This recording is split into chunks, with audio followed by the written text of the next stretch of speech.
La première fois que je l'ai vu, ce n'était pas vraiment la première fois. Je passais à côté de lui depuis des semaines, peut-être des mois, descendant les escaliers de la station Gran Via, avec la même hâte méthodique qu'à l'accoutumée, le son du piano ne s'enregistrant à peine dans ma conscience comme faisant partie du paysage urbain de Madrid. Mais cet après-midi de jeudi, quelque chose changea. Il était 7h15 du soir, je le sais car je descends toujours à cette heure précise. Et lorsque mes chaussures en cuir italien touchèrent la 3e marche en partant du haut, la mélodie commença. Ce n'était pas comme les autres fois. Celle-ci était différente, urgente, presque violente dans sa passion. Les notes montaient et descendaient, comme des vagues s'écrasant contre des rochers. Et je sentis chaque accord résonner directement dans ma poitrine, comme si les cordes du piano étaient connectées à quelque chose de profond en moi, que j'avais soigneusement maintenu endormi. Mes pas ralentirent involontairement. La foule coulait autour de moi, des corps pressés me poussant en avant, mais je m'arrêtai au milieu de l'escalier, la main agrippée à la rampe froide. Pour la première fois depuis des années, j'écoutais vraiment, et puis je le regardais. Il était assis devant le piano droit que la station lui permettait d'utiliser, son corps penché sur les touches, avec une intensité qui frôlait l'obscène. Ses cheveux châtains clairs tombaient sur ses yeux pendant qu'il jouait, et je pouvais voir la tension dans ses bras, les muscles de ses avant-bras se contractant à chaque mouvement. Il portait un t-shirt blanc ajusté qui collait à son torse avec la chaleur du métro, et une veste en cuir marron pendait au dossier de son tabouret. Mais ce furent ses mains qui m'hypnotisèrent. Longues, fortes, assurées, elles volaient sur les touches avec une précision que moi, en tant qu'architecte obsédé par les lignes parfaites, pouvais apprécier de manière viscérale. Il y avait quelque chose de profondément érotique dans la façon dont ses doigts caressaient l'ivoire, pressant, effleurant, frappant avec une passion éhontée qui faisait accélérer ma respiration. La mélodie s'intensifia, devenant presque douloureuse dans sa beauté, et ce fut alors qu'il leva les yeux. Ses yeux verts me trouvèrent avec une précision qui ne pouvait être accidentelle. Ils me transpercèrent, me dénudèrent, me lurent comme s'ils pouvaient voir chaque secret que je gardais sous mes chemises parfaitement repassées, et ma vie méticuleusement ordonnée. Un sourire lent, presque prédateur, courba ses lèvres pendant que ses mains continuaient leur danse sur les touches. Je sentis la chaleur monter le long de mon cou, un mélange de honte et de quelque chose de beaucoup plus dangereux. Mon cœur battait si fort que j'étais sûr qu'il pouvait l'entendre par-dessus la musique, par-dessus le bruit de la station, par-dessus tout. Mes doigts serrèrent ma mallette en cuir jusqu'à ce que mes jointures blanchissent. Je ne pouvais pas détourner le regard, lui non plus. La mélodie atteignit un crescendo qui semblait impossible pour un seul homme et un piano, puis, abruptement, elle s'arrêta. Le silence qui suivit fut assourdissant. Mes oreilles bourdonnaient, ma peau brûlait, et chaque fibre de mon être me criait de courir, de m'échapper avant qu'il ne soit trop tard. Mais je ne le fis pas. Il se leva du tabouret avec une grâce fluide qui contrastait avec l'intensité de sa musique. Il était plus petit que ce que j'avais imaginé, peut-être de quelques centimètres de moins que moi, mais il y avait une présence en lui qui remplissait l'espace. Il s'approcha lentement, se frayant un chemin parmi les quelques personnes qui étaient restées pour applaudir, ses yeux ne quittant jamais les miens. Quand il fut assez près pour que je puisse sentir son eau de Cologne, quelque chose de citronné mélangé à la sueur et à l'essence masculine indéniable qui me faisait tourner la tête, il s'arrêta. Nous étions au milieu de la station, entourés de centaines d'étrangers pressés, mais cela aurait pu n'être que nous deux dans tout l'univers. « Je joue cette mélodie seulement pour toi », dit-il, et sa voix avait cet accent porteño inimitable qui faisait sonner chaque mot comme une caresse. Chaque note parle de la façon dont tu descends ces escaliers, comme si tu fuyais quelque chose, ou quelqu'un. Ma gorge se noua. Je voulus dire quelque chose, n'importe quoi, mais les mots se coincèrent derrière des années de pratique à maintenir les apparences, à contrôler chaque expression, chaque réaction. « Je t'ai vu », continua-t-il en faisant un pas de plus, trop près pour deux étrangers, trop près pour le confort, exactement la bonne distance pour que tout mon corps vibre de conscience. Tous les jours, 7h15 pile, aussi ponctuel qu'une horloge suisse, aussi rigide qu'une statue grecque, aussi beau qu'un tableau que personne n'ose toucher. Je ne... commençai-je. Mais ma voix sortit rauque, brisée. Tu ne quoi? Ses yeux verts brillèrent de quelque chose qui aurait pu être de l'amusement ou du défi. Tu ne t'es pas rendu compte que la mélodie commence toujours quand tu apparais? Tu n'as pas senti que je jouais pour toi, seulement pour toi? J'aurais dû m'éloigner. J'aurais dû murmurer une excuse polie et continuer mon chemin vers le quai, vers mon train, vers mon appartement ordonné et ma vie soigneusement construite. Mais il y avait quelque chose dans la façon dont il me regardait, comme s'il pouvait voir à travers toutes mes défenses, tous mes mensonges, directement jusqu'à l'homme que je gardais enfermé. « Je m'appelle Matteo », dit-il en tendant la main. Sur ses doigts, il portait plusieurs bagues en argent, et je pouvais voir une petite cicatrice sur son pouce. « Matteo Ibarra, de Buenos Aires, bien que je suppose que tu l'aies déjà deviné à ma façon de parler. » Je regardais sa main tendue comme si c'était un serpent. La toucher signifierait quelque chose, je le savais instinctivement. Ce serait franchir une ligne que j'avais passé des années à tracer soigneusement autour de moi. Mais je la touchais quand même. Sa paume était chaude et calleuse contre la mienne, et le contact envoya une décharge électrique directement le long de ma colonne vertébrale. Ses doigts se refermèrent autour des miens, fermes, assurés, et pendant un moment horrible et merveilleux, je ne voulus pas le lâcher. « Diego », dis-je enfin, ma voix à peine un murmure. « Diego Martin, Diego », répéta-t-il, et la façon dont mon nom sonnait sur ses lèvres, avec cet accent argentin qui adoucissait le « J », le rendait plus intime, fit se briser quelque chose en moi. « Tu sais que tu as la couleur la plus belle que j'ai jamais vue. » Je clignai des yeux, confus. « Couleur ?» Un sourire mystérieux joua sur ses lèvres. « C'est compliqué à expliquer. Mais toi, tu es comme un lever de soleil. Tu commences en gris et bleu, tous ces tons froids et contrôlés, mais il y a de l'or là-dedans, Diego. Du rouge cramoisi, du feu qui attend d'exploser. » Je n'avais aucune idée de ce dont il parlait, mais l'intensité dans sa voix, dans ses yeux, fit se serrer douloureusement ma poitrine. « Je dois y aller », parvins-je à dire, libérant enfin ma main de la sienne. La perte du contact fut physique, presque douloureuse. « Mon train, il y a toujours un autre train », dit doucement Matteo. « Mais peut-être pas toujours un autre moment comme celui-ci. » Je m'éloignai avant qu'il puisse répondre, avant que je puisse faire quelque chose de stupide comme rester, comme lui demander de jouer encore une fois rien que pour moi. Mes jambes me portèrent mécaniquement vers le quai, mon corps fonctionnant en pilote automatique, tandis que mon esprit restait bloqué sur ce moment, sur ses mains, sur ses yeux, sur la promesse dangereuse de son sourire. Le train arriva et je montai, trouvant mon siège habituel près de la fenêtre. Tandis que les portes se fermaient et que la voiture commençait à bouger, je regardais en arrière. Matteo était toujours là, debout sur le quai, me regardant partir. Et puis, avec un geste qui semblait sorti d'un film romantique, il porta 2 doigts à ses lèvres et m'envoya un baiser. Je détournai rapidement le regard, mon visage en feu, conscient des autres passagers autour de moi. Mais quand le train entra dans le tunnel sombre, je ne pus m'empêcher de toucher mes propres lèvres, imaginant à quoi ressemblerait vraiment recevoir ce baiser. Cette nuit-là, dans mon appartement minimaliste de Salamanca, je restais éveillé tard. Sofia avait appelé 3 fois, mais je laissais aller sur la messagerie vocale. Je ne pouvais pas lui parler, pas quand je pouvais encore sentir la main de Matteo dans la mienne, pas quand sa voix résonnait encore dans mes oreilles. À la place, je fis quelque chose que je n'avais pas fait depuis des mois. J'allai à mon armoire et sortis la boîte que je gardais au fond, sous des couvertures pliées et des vêtements d'hiver. Dedans se trouvaient les vinyles de ma grand-mère, plus de 200 disques qu'elle m'avait légués quand elle était morte 5 ans plus tôt, des tangos argentins, de la musique classique, du flamenco, qu'elle avait dansé dans sa jeunesse. J'en sortis un au hasard, un tango de Carlos Gardel, et le plaçai sur la platine vintage que je gardais cachée comme un secret honteux. Je mis les écouteurs, fermai les yeux, et laissai la musique me remplir.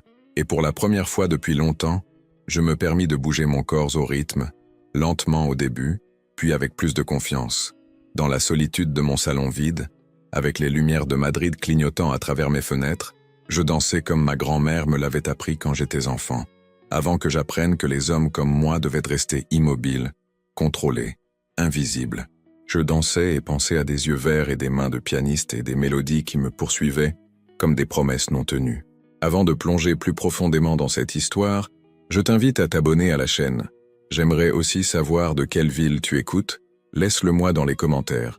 Et quand tu auras fini d'écouter toute l'histoire, s'il te plaît, donne-lui une note de 0 à 10 et dis-moi ce que tu as le plus aimé. Les jours suivants furent une torture exquise. Chaque après-midi à 7h15, je descendais ces escaliers, en sachant qu'il serait là, m'attendant. Et chaque après-midi, la mélodie commençait exactement quand mon pied touchait la 3e marche. Mais maintenant, c'était différent. Maintenant, je savais que c'était intentionnel. Maintenant, quand nos regards se croisaient, il y avait une reconnaissance. Une promesse silencieuse de quelque chose que je n'osais pas nommer. Le mardi, Matteo ajouta une variation à la mélodie, quelque chose de plus doux, presque interrogatif. Le mercredi, quand je passais, il me fit un clin d'œil et je vis plusieurs personnes autour sourire de son audace. Le jeudi, il posa une rose rouge sur le piano, et bien qu'il n'ait rien dit, je sus que c'était pour moi. Je ne la pris pas. Je ne pouvais pas. Mais je ne pus pas non plus cesser d'y penser tout le trajet jusqu'à la maison. Le vendredi, Sophia m'attendait à la sortie du métro de mon arrêt. Elle portait une robe de créateur crème et des talons qui la rendaient presque aussi grande que moi. Ses cheveux bruns étaient parfaitement coiffés, son maquillage impeccable. Elle était belle d'une manière froide et classique, comme une sculpture dans un musée. « Diego, chéri », dit-elle en m'embrassant sur la joue. Son parfum était cher et floral, et il me donna la nausée. Papa veut que nous dînions avec lui ce soir, pour discuter des derniers détails du contrat des appartements à Retiro. Les appartements à Retiro, le projet qui m'avait consumé les 6 derniers mois, celui qui assurerait ma position au studio, celui qui ferait enfin voir à mon père que j'étais plus qu'une déception potentielle. Bien sûr, dis-je, parce que c'était ce que je disais toujours. À quelle heure? À 9 heures, chez Casalucio. Elle passa son bras sous le mien avec une familiarité possessive. J'ai pensé aux arrangements floraux pour le mariage. Maman suggère des pivoines, mais je préfère des roses. Qu'en penses-tu? Des roses. Je pensais à la rose rouge sur le piano de Matteo et sentis quelque chose se tordre douloureusement dans mon estomac. Ce que tu préfères me va, murmurai-je. Sophia continua à parler pendant que nous marchions vers mon appartement. Quelque chose sur les couleurs des nappes et les listes d'invités, et si nous devrions faire notre lune de miel aux Maldives ou à Bora Bora. Je hochais la tête aux moments appropriés, faisais les bons bruits, mais mon esprit était à des kilomètres, dans une station de métro, où un pianiste argentin jouait des mélodies qui semblaient connaître tous mes secrets. Ce soir-là, pendant le dîner avec le père de Sophia, un homme corpulent avec un cigare perpétuel et des opinions sur tout, je touchais à peine à ma nourriture. Il parlait de marge bénéficiaire et de retour sur investissement, et je dessinais des motifs invisibles sur la nappe avec ma fourchette, pensant à la façon dont les mains de Matteo volaient sur les touches du piano. « Diego, m'écoutes-tu » La voix d'Eduardo Romero me sortit de mes pensées. « Désolé, Eduardo, ça a été une longue semaine. »« Tu as l'air fatigué, fils. » Eduardo me regarda avec quelque chose qui aurait pu être de l'inquiétude ou une évaluation critique. « Assure-toi de prendre soin de toi. Tu ne peux pas mener des projets importants si tu es épuisé. Et bien sûr, tu dois être au meilleur de ta forme pour le mariage. » Le mariage. Dans 4 mois, je me tiendrai devant des centaines de personnes, promettant d'aimer Sophia pour toujours, devenant officiellement le gendre parfait, l'architecte respectable, l'homme que mon père avait toujours voulu que je sois. L'idée me provoqua une panique pure. « Oui, bien sûr, » dis-je, en attrapant mon verre de vin et en buvant plus que prévu. Plus tard, quand je parvins enfin à m'échapper et à rentrer chez moi, je restai debout sous ma douche pendant ce qui sembla des heures, laissant l'eau chaude frapper mon dos tandis que j'essayais de comprendre ce qui m'arrivait. J'avais connu des hommes attirants avant. Madrid en était plein. Mais j'avais toujours pu maintenir cette partie de moi soigneusement compartimentée, ignorée, niée. J'étais bon à cela. J'avais des années de pratique. Mais Matteo était différent. Pas seulement parce qu'il était beau bien qu'il le fût, pas seulement parce que sa musique me touchait dans des endroits que j'ignorais exister. C'était la façon dont il me regardait, comme s'il voyait quelque chose en moi que même moi je n'osais pas reconnaître. Comme s'il attendait que je me réveille d'un long rêve et que je le rejoigne dans quelque chose de réel. Et c'était la partie qui me terrifiait le plus. Cette nuit-là, je rêvais de mains sur des touches de piano et d'yeux verts qui me suivaient à travers des tunnels sombres du métro, et je me réveillais en sueur, mon corps vibrant d'un désir que j'avais passé des années à essayer d'étouffer. Le lundi matin, j'arrivais à mon bureau avec des cernes et 2 doubles cafés dans le système. Ma collègue, Patricia, haussa un sourcil en me voyant. « Mon Dieu, Diego, un camion t'a renversé ?»« Merci, Patricia. » Toujours aussi diplomate. Elle rit, s'approchant de mon bureau avec son propre café. « Sérieusement, ça va? Tu n'as pas l'air toi-même ces temps-ci. » Je n'étais pas moi-même. C'était exactement le problème. Je vais bien, juste. Le projet de Retiro me consume. Patricia m'étudia avec ses yeux bruns et pénétrants qui la rendaient probablement excellente dans son travail mais agaçante comme amie. Où c'est que la date du mariage approche? Je me tendis involontairement. Le mariage va bien, Diego. Sa voix s'adoucit. Tu sais que tu peux me parler, hein? Quoi que ce soit. Mais je ne pouvais pas. Pas de cela. Pas du pianiste argentin qui avait envahi mes pensées. Pas de la façon dont chaque nuit j'imaginais ce qui se passerait si je m'arrêtais simplement. Si je restais, si je me permettais. J'apprécie ton inquiétude, Patricia. Mais je vais vraiment bien. J'ai juste besoin de dormir plus. Elle n'avait pas l'air convaincue, mais elle eut la grâce de laisser tomber. Cette journée passa dans un flou de réunions et d'appels téléphoniques et de dessins architecturaux que je revoyais sans vraiment les voir. À 6 heures du soir, je rangeais mes affaires méthodiquement, comme toujours. À 6h30, je sortis du bureau. À 7 heures, je descendais les escaliers du métro à la station Sol pour changer vers Gran Via. Et à 7h15 exactement, quand mon pied toucha la 3e marche à Gran Via, la mélodie commença. Mais cette fois, je ne continuais pas à marcher. Cette fois, je m'arrêtais complètement, me permettant vraiment d'écouter. La musique était différente aujourd'hui, plus douce, presque comme une question. Les notes dansaient et tournaient, montant et descendant dans un motif qui semblait conçu pour briser quelque chose en moi. Matteo me regardait ouvertement, ses mains se déplaçant sur les touches sans besoin de regarder, ses yeux verts fixés sur les miens, avec une intensité qui rendait difficile de respirer. La foule coulait autour de nous, mais c'était comme si nous existions dans une bulle, séparés de tout le reste. Son sourire était doux aujourd'hui, presque timide, si différent de sa confiance habituelle, que je sentis quelque chose fondre dans ma poitrine. Quand la mélodie se termina, il ne se leva pas immédiatement. Au lieu de cela, il garda ses mains sur les touches, attendant, m'attendant. Je fis un pas vers lui, puis un autre, et un autre, jusqu'à ce que je me tienne juste au bord de son espace, où l'étui de sa guitare était ouvert avec quelques pièces et billets dedans. « Salut, Diego », dit-il doucement, et il y avait quelque chose de vulnérable dans sa voix que je n'avais pas entendu avant. « Salut, Matteo. Ça t'a plu ?» Je hochai la tête, sans faire confiance à ma voix. « Je l'ai écrite pour toi. Je l'appelle Escalier gris. » Ses doigts commencèrent à jouer une version plus douce de la mélodie, bien qu'elle commence à avoir plus de couleurs maintenant, plus d'or, plus de rouge. Matteo, je regardais autour, conscient des gens qui passaient, des possibilités que quelqu'un me reconnaisse. Je ne peux pas. Tu ne peux pas quoi? Parler avec moi? Écouter de la musique? Ses yeux cherchèrent les miens. Ou c'est que tu as peur de quelque chose de plus? J'avais peur de tout. De lui, de moi, de ce que cela signifierait, si je me permettais de ressentir ce que je ressentais. Je dois y aller, murmurai-je. Mais avant que je puisse m'éloigner, Matteo attrapa ma main, ses doigts effleurant légèrement mon poignet. Le contact fut électrique. Interdit. Parfait. Reste. Juste 5 minutes. Laisse-moi jouer quelque chose pour toi. J'aurais dû dire non. J'aurais dû m'écarter.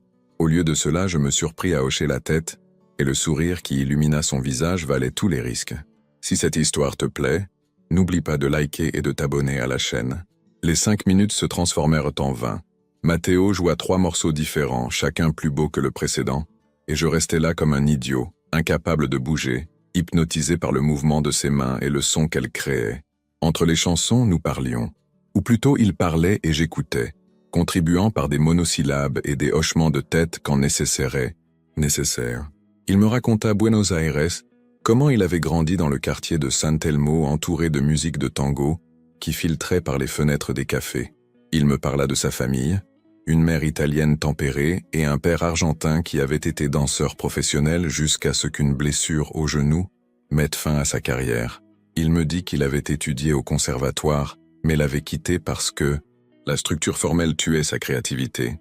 La musique doit être libre, dit-il, ses doigts caressant doucement les touches sans les presser, créant un murmure de son, comme respirer, comme ressentir.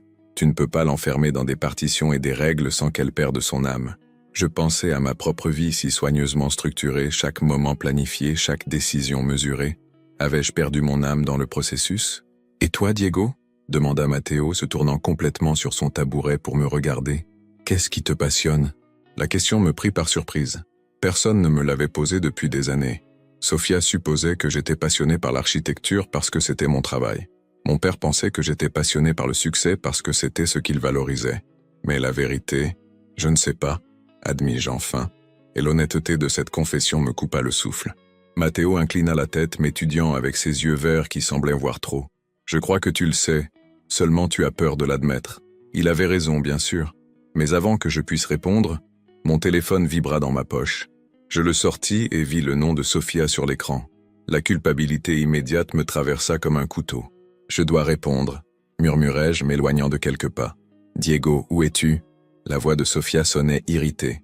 On avait rendez-vous à 8 heures pour choisir les invitations et il est déjà 8 heures moins le quart. Merde, j'avais complètement oublié notre rendez-vous. Désolé, le métro a été retardé. J'arrive tout de suite. Quand je raccrochais et me retournais, Matteo m'observait avec une expression que je ne pus déchiffrer. La vulnérabilité d'avant avait disparu, remplacée par quelque chose de plus gardé. « Ta petite amie », dit-il. Ce n'était pas une question. Ma fiancée, corrigeai-je, et les mots avaient un goût de cendre dans ma bouche. Quelque chose vacilla dans ses yeux, de la douleur peut-être, ou de la déception, mais il se reprit rapidement, son sourire revenant bien qu'il n'atteigne pas ses yeux. Bien sûr, désolé, je ne voulais pas te retenir. Matteo, vas-y Diego, tu ne veux pas que ta fiancée s'énerve. Il se tourna de nouveau vers le piano, ses doigts trouvant automatiquement les touches. On se voit demain, 7h15. Je m'éloignais le cœur lourd, l'écho de ses dernières paroles me poursuivant. On se voit demain, comme si c'était un fait, comme si nous savions tous les deux que je reviendrais, que je ne pouvais pas m'en empêcher même si je le voulais. La réunion avec Sofia fut un désastre. J'arrivais 20 minutes en retard, en sueur du métro et distrait. Elle passa 1 heure à me montrer des modèles d'invitation, qui se ressemblaient tous exactement pour moi, demandant mon avis sur les polices, et les bordures, et les types de papier qui m'importaient absolument pas. « Diego, tu écoutes ?» Sa voix coupa à travers mes pensées. « Oui, désolé, l'or semble bien. » Je parlais de l'argent. Sofia ferma le catalogue avec plus de force que nécessaire. « Qu'est-ce qui t'arrive ces temps-ci ? Tu es dans un autre monde.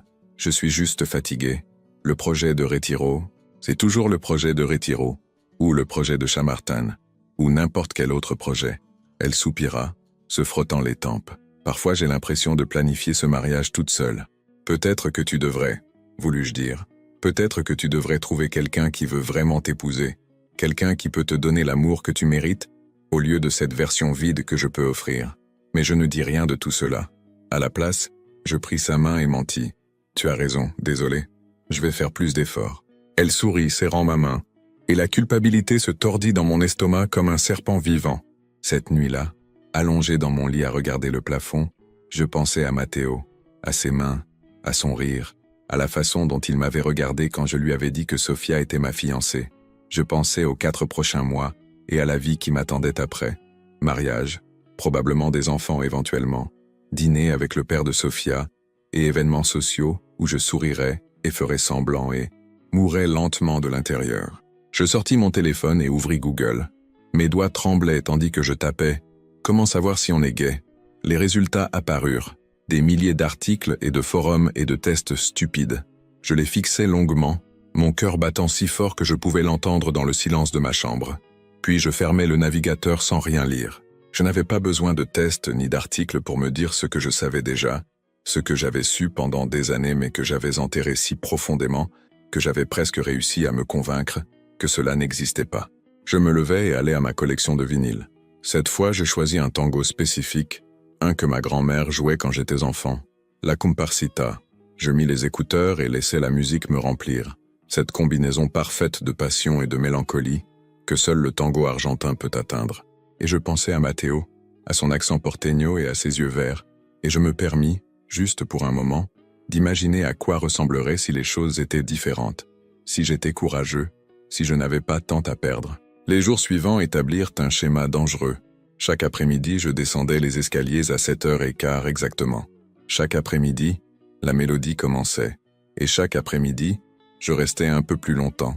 Matteo et moi développâmes une sorte de rituel. Il jouait, j'écoutais, et ensuite nous parlions. Des conversations qui commençaient superficielles mais qui s'approfondissaient progressivement. Des couches pelées comme un oignon, jusqu'à ce que parfois je me sente plus nu devant lui, complètement habillé dans une station de métro, que je ne l'avais été avec quiconque dans ma vie. Il me raconta son ex, un homme nommé Santiago qui l'avait brisé si complètement qu'il avait fui Buenos Aires pour recommencer à Madrid. « Je pensais qu'il m'aimait », dit Matteo un après-midi, ses doigts jouant des accords mineurs qui faisaient écho à sa douleur. Il s'avère qu'il m'aimait seulement quand c'était pratique, quand je rentrais dans la version de la vie qu'il avait planifiée. Quand les choses sont devenues difficiles, quand sa famille a commencé à faire pression, il m'a simplement laissé. Il s'est marié avec une femme 6 mois plus tard. L'histoire me frappa trop près de chez moi. Je détournai le regard, incapable de croiser ses yeux. « C'est pour ça que tu es venu à Madrid ?» demandai-je. En partie. Je voulais aussi voir si je pouvais faire de la vraie musique sans dépendre d'un travail de bureau que je détestais. Il rit, mais il y avait de l'amertume dans le son. Il s'avère que faire de la vraie musique signifie surtout être pauvre et jouer dans des stations de métro. Ta musique est belle, dis-je doucement. Ça vaut le coup. Matteo me regarda alors, et il y avait quelque chose dans ses yeux qui fit s'arrêter ma respiration. Merci Diego. Venant de toi, ça veut dire beaucoup. Le jeudi de cette semaine-là, Matteo fit quelque chose de différent. Quand il termina de jouer son dernier morceau du jour, il commença à ranger sa partition et à fermer le couvercle du piano. « Où vas-tu » demandai-je, surpris par la panique dans ma propre voix. « Chez moi. J'ai un concert ce soir dans un bar à Malasaña. » Il me regarda du coin de l'œil, un sourire jouant sur ses lèvres. « Tu veux venir » Mon cœur s'accéléra. « Je ne peux pas. »« Pourquoi pas ? Tu as des plans avec ta fiancée ?» La façon dont il dit « fiancée » avait un tranchant qui n'y était pas avant. « Non, c'est juste que tu as peur d'être vu avec moi » termina Matteo, et maintenant il n'y avait plus trace de sourire sur son visage. « Que quelqu'un soupçonne quelque chose ? Ce n'est pas ça. Alors c'est quoi, Diego ?» Il se leva du tabouret s'approchant de moi. « Parce que de là où je suis, on dirait que tu te caches. De moi, de toi-même, de ce que c'est entre nous. »« Il n'y a pas de nous, » dis-je. Mais les mots sonnèrent faibles même à mes propres oreilles. Matteo rit, un son sans humour. « Non ? Alors, qu'est-ce que tu fais ici tous les jours ? Pourquoi restes-tu plus longtemps chaque fois ? Pourquoi me regardes-tu de la façon dont tu me regardes ? Je ne sais pas de quoi tu parles. » Menteur. Le mot fut doux mais coupa comme un couteau. Tu te mens à toi-même, tu mens à ta fiancée, et tu me mens à moi. Arrête.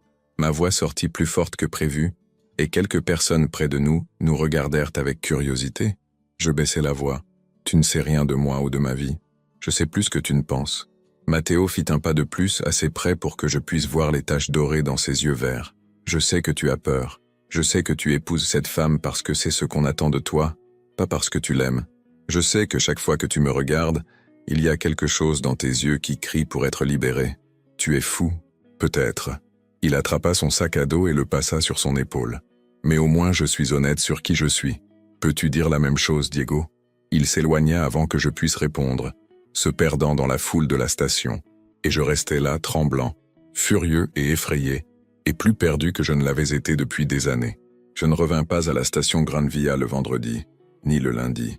Je pris un itinéraire différent, un qui ajoutait 20 minutes à mon trajet mais qui évitait complètement cette station. Je me disais que c'était pour le mieux, que Matteo avait raison de s'éloigner, que je devais me concentrer sur ma vraie vie au lieu de cette dangereuse fantaisie. Mais je me sentais misérable. Le travail devint insupportable. Chaque dessin que je faisais semblait plat, sans vie. Patricia commenta plus d'une fois mon humeur, mais je l'éloignais avec des réponses cinglantes que je regrettais ensuite. Sofia organisa 2 dîners de plus pour discuter des détails du mariage, et je m'assis à travers eux comme un zombie, hochant la tête aux moments appropriés mais sans vraiment traiter quoi, que ce soit de ce qui se disait.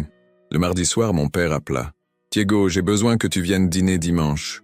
Toute la famille sera là. » Mon estomac se noua. Les dîners familiaux étaient des événements formels et épuisants, où mon père présidait comme un roi, et où tout le monde rivalisait pour son approbation. Y a-t-il une occasion spéciale ? Ai-je besoin d'une occasion pour voir mon fils ? Il y avait un tranchant dans sa voix que je connaissais bien. De plus, Eduardo a mentionné que tu as été distrait ces temps-ci. Je veux m'assurer que tout va bien. Bien sûr. Eduardo avait parlé à mon père, probablement exprimant des inquiétudes sur ma convenance comme gendre, sur si on pouvait me confier des projets importants. Tout va bien, papa, j'ai juste beaucoup travaillé. Bien, on se voit dimanche à 8h. Et Diego, amène Sofia. Ta mère veut discuter de quelques détails sur la liste des invités. Quand je raccrochais, j'avais envie de lancer le téléphone contre le mur. À la place, je fis ce que je faisais toujours quand la pression devenait trop forte. J'allais à ma collection de vinyles. Mais cette fois, je ne mis pas de musique de tango. À la place, je m'assis par terre à côté de la platine, et je me permis de pleurer pour la première fois depuis des années. Je pleurais pour la vie que je vivais, pour la vie que je voulais, mais ne pouvais pas avoir, pour Matteo et ses yeux verts et sa musique qui avaient réveillé quelque chose en moi que je ne pouvais plus rendormir. Le mercredi, je reçus un email qui changea tout. C'était d'un studio d'architecture à Barcelone, l'un des plus prestigieux d'Espagne. Ils avaient vu mon travail sur les projets de Madrid et étaient impressionnés. Il voulait m'offrir l'opportunité de diriger la reconstruction d'un bâtiment historique dans le Barrio Gótico, un projet qui durerait au moins 2 ans et qui serait une pièce maîtresse dans mon portfolio. C'était le genre d'opportunité dont rêvent les architectes, le genre de projet qui pourrait faire ma carrière. Mais cela signifiait déménager à Barcelone, signifiait quitter Madrid, quitter mon travail actuel, quitter Sofia et le mariage prévu, et les attentes de mon père. Je lus l'email 3 fois, mon cœur battant plus fort à chaque lecture. Puis je le fermai et fixai l'écran étourdi par les possibilités. Cette nuit-là, je ne pus pas dormir. Je me retournai dans le lit jusqu'à 4 heures du matin, mon esprit tournant en cercle. Barcelone. Je pourrais recommencer là-bas, être quelqu'un de différent, quelqu'un de plus honnête. Mais à quel prix? Décevrions-je mon père? Briserais-je le cœur de Sofia? Perdrais-je tout ce pourquoi j'avais travaillé à Madrid? Et pourtant, qu'étais-je vraiment en train de construire? Une carrière basée sur des connexions et la convenance? Un mariage basé sur des mensonges? Une vie où la partie la plus authentique de moi n'existait que tard la nuit avec des écouteurs, dansant seul dans mon salon vide? Le jeudi matin, j'arrivais au bureau avec une décision à moitié formée. Je parlerai à Patricia de l'offre, obtiendrai son point de vue avant de faire quoi que ce soit de drastique. « Tu dois l'accepter », dit-elle immédiatement quand je lui racontais. « Diego, c'est une opportunité incroyable. Pourquoi même douter? Il y a Sofia, et le mariage, et mon père. Sofia trouvera quelqu'un d'autre. Ton père survivra. Et quant au mariage ?» Patricia s'arrêta, choisissant ses mots avec soin. « Diego, veux-tu vraiment l'épouser ?» La question resta suspendue dans l'air entre nous. Je voulus mentir, dire oui, bien sûr que oui, mais les mots ne sortirent pas. Je ne sais pas, admis-je enfin. Alors tu as déjà ta réponse. Patricia posa sa main sur la mienne. Écoute, je ne sais pas ce qui se passe avec toi, et tu n'as pas besoin de me le dire, mais je sais que tu n'es pas heureux. Je le vois dans tes yeux tous les jours, et la vie est trop courte pour être misérable. Ces mots restèrent avec moi toute la journée. La vie est trop courte pour être misérable. Quand avais-je cessé d'être heureux? Avais-je jamais été vraiment heureux? Ou avais-je joué un rôle si longtemps que j'avais oublié ce que ressentait le vrai bonheur? Cet après-midi-là, à 7h15, je me retrouvais à descendre les escaliers à la station Gran Via. Je n'avais pas prévu de venir ici. Mes pieds m'y avaient simplement porté, comme s'ils avaient leur propre volonté. La mélodie commença quand mon pied toucha la 3e marche, et le soulagement que je ressentis fut si intense qu'il me fit presque trébucher. Matteo était là jouant comme toujours, comme si une semaine n'était pas passée depuis notre dispute. Mais quand je levai les yeux, et que nos regards se croisèrent, je vis quelque chose dans son expression que je n'avais pas vu avant. De l'incertitude, de la vulnérabilité, de l'espoir prudent. Je m'approchai lentement, mon cœur battant si fort que j'étais sûr que tout le métro pouvait l'entendre. Quand j'arrivai à son côté, il arrêta de jouer. « Salut », dis-je, ma voix à peine un murmure. « Salut, Diego ». Ses yeux cherchèrent les miens, essayant de lire mon expression. Je pensais que tu ne reviendrais pas. Moi aussi je le pensais. Mais te voilà, me voilà. Silence. La station bourdonnait d'activité autour de nous, mais c'était comme si nous étions de nouveau dans notre propre bulle, séparés du reste du monde. Matteo, à propos de ce que tu as dit la semaine dernière, désolé, interrompit-il rapidement. Je n'avais pas le droit de te juger ou de te presser. Ta vie est ta vie. Tes décisions sont les tiennes. Non? Je secouai la tête. Tu avais raison. Surtout, je suis un menteur, et je me cache, et j'ai peur. Ses yeux s'adoucirent. Diego, mais je veux essayer. Je ne sais pas comment, et je vais probablement tout gâcher, mais je veux essayer d'être plus honnête, avec moi-même au moins. Un sourire lent se répandit sur le visage de Matteo, si beau qu'il me fit mal à la poitrine. C'est tout ce que tu peux faire, tu sais. Essayer, un pas à la fois. Tu joues encore dans ce bar à Malasaña, tous les jeudis soirs. Pourquoi? Je respirais profondément, rassemblant chaque gramme de courage que j'avais. Puis-je venir? Te voir jouer, je veux dire. Le sourire de Matteo s'élargit en un sourire complet, et c'était comme le soleil se levant après des jours de pluie. J'adorerais, Diego. J'adorerais. Le bar s'appelait La Luna Roja, caché dans une rue étroite de Malasaña que tu pourrais facilement manquer si tu ne savais pas qu'il était là. Il y avait une petite lune rouge au néon au-dessus de la porte, et l'intérieur était exactement ce à quoi on s'attendait. Lumière tamisée, murs de briques apparentes, tables en bois usées, et une petite scène dans le coin avec un piano droit qui avait vu des jours meilleurs. J'arrivais à 10h, une demi-heure après que Matteo avait dit qu'il commencerait son set. Je le fis exprès, ne voulant pas sembler trop impatient. Bien que j'aie été prêt depuis 8 heures, je m'étais changé 3 fois, décidant finalement pour un jean sombre et une chemise en lin bleu clair avec les manches retroussées, un compromis entre mon style habituel et quelque chose de plus décontracté qui ne me ferait pas trop ressortir dans ce genre d'endroit. Le bar était à moitié plein, surtout des jeunes artistes et bohèmes avec piercing et tatouages, et cet air de nonchalance étudiée que je n'avais jamais pu maîtriser. Je me sentis immédiatement hors de place avec ma chemise repassée et ma montre Omega. Matteo était sur scène, jouant quelque chose de lent et mélancolique que je reconnus comme un tango traditionnel mais avec sa propre touche moderne. Les lumières de la scène le baignaient en tons ambre et rouge, faisant briller sa peau, soulignant les muscles de ses bras tandis que ses mains volaient sur les touches. Il portait un jean ajusté et un t-shirt noir simple qui collait à son torse, et il y avait quelque chose d'incroyablement sexy dans sa concentration totale, dans la façon dont son corps bougeait avec la musique.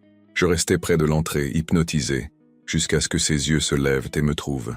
Son visage s'illumina d'un sourire si genuin, si plein de joie pure, que je sentis quelque chose s'étendre dans ma poitrine, jusqu'à ce qu'il soit difficile de respirer. Il termina la chanson avec un flourish dramatique, et le petit public applaudit. Puis il se pencha vers le micro, sa voix avec cet accent argentin que je reconnaissais maintenant n'importe où. « Merci, merci. La prochaine est une composition originale.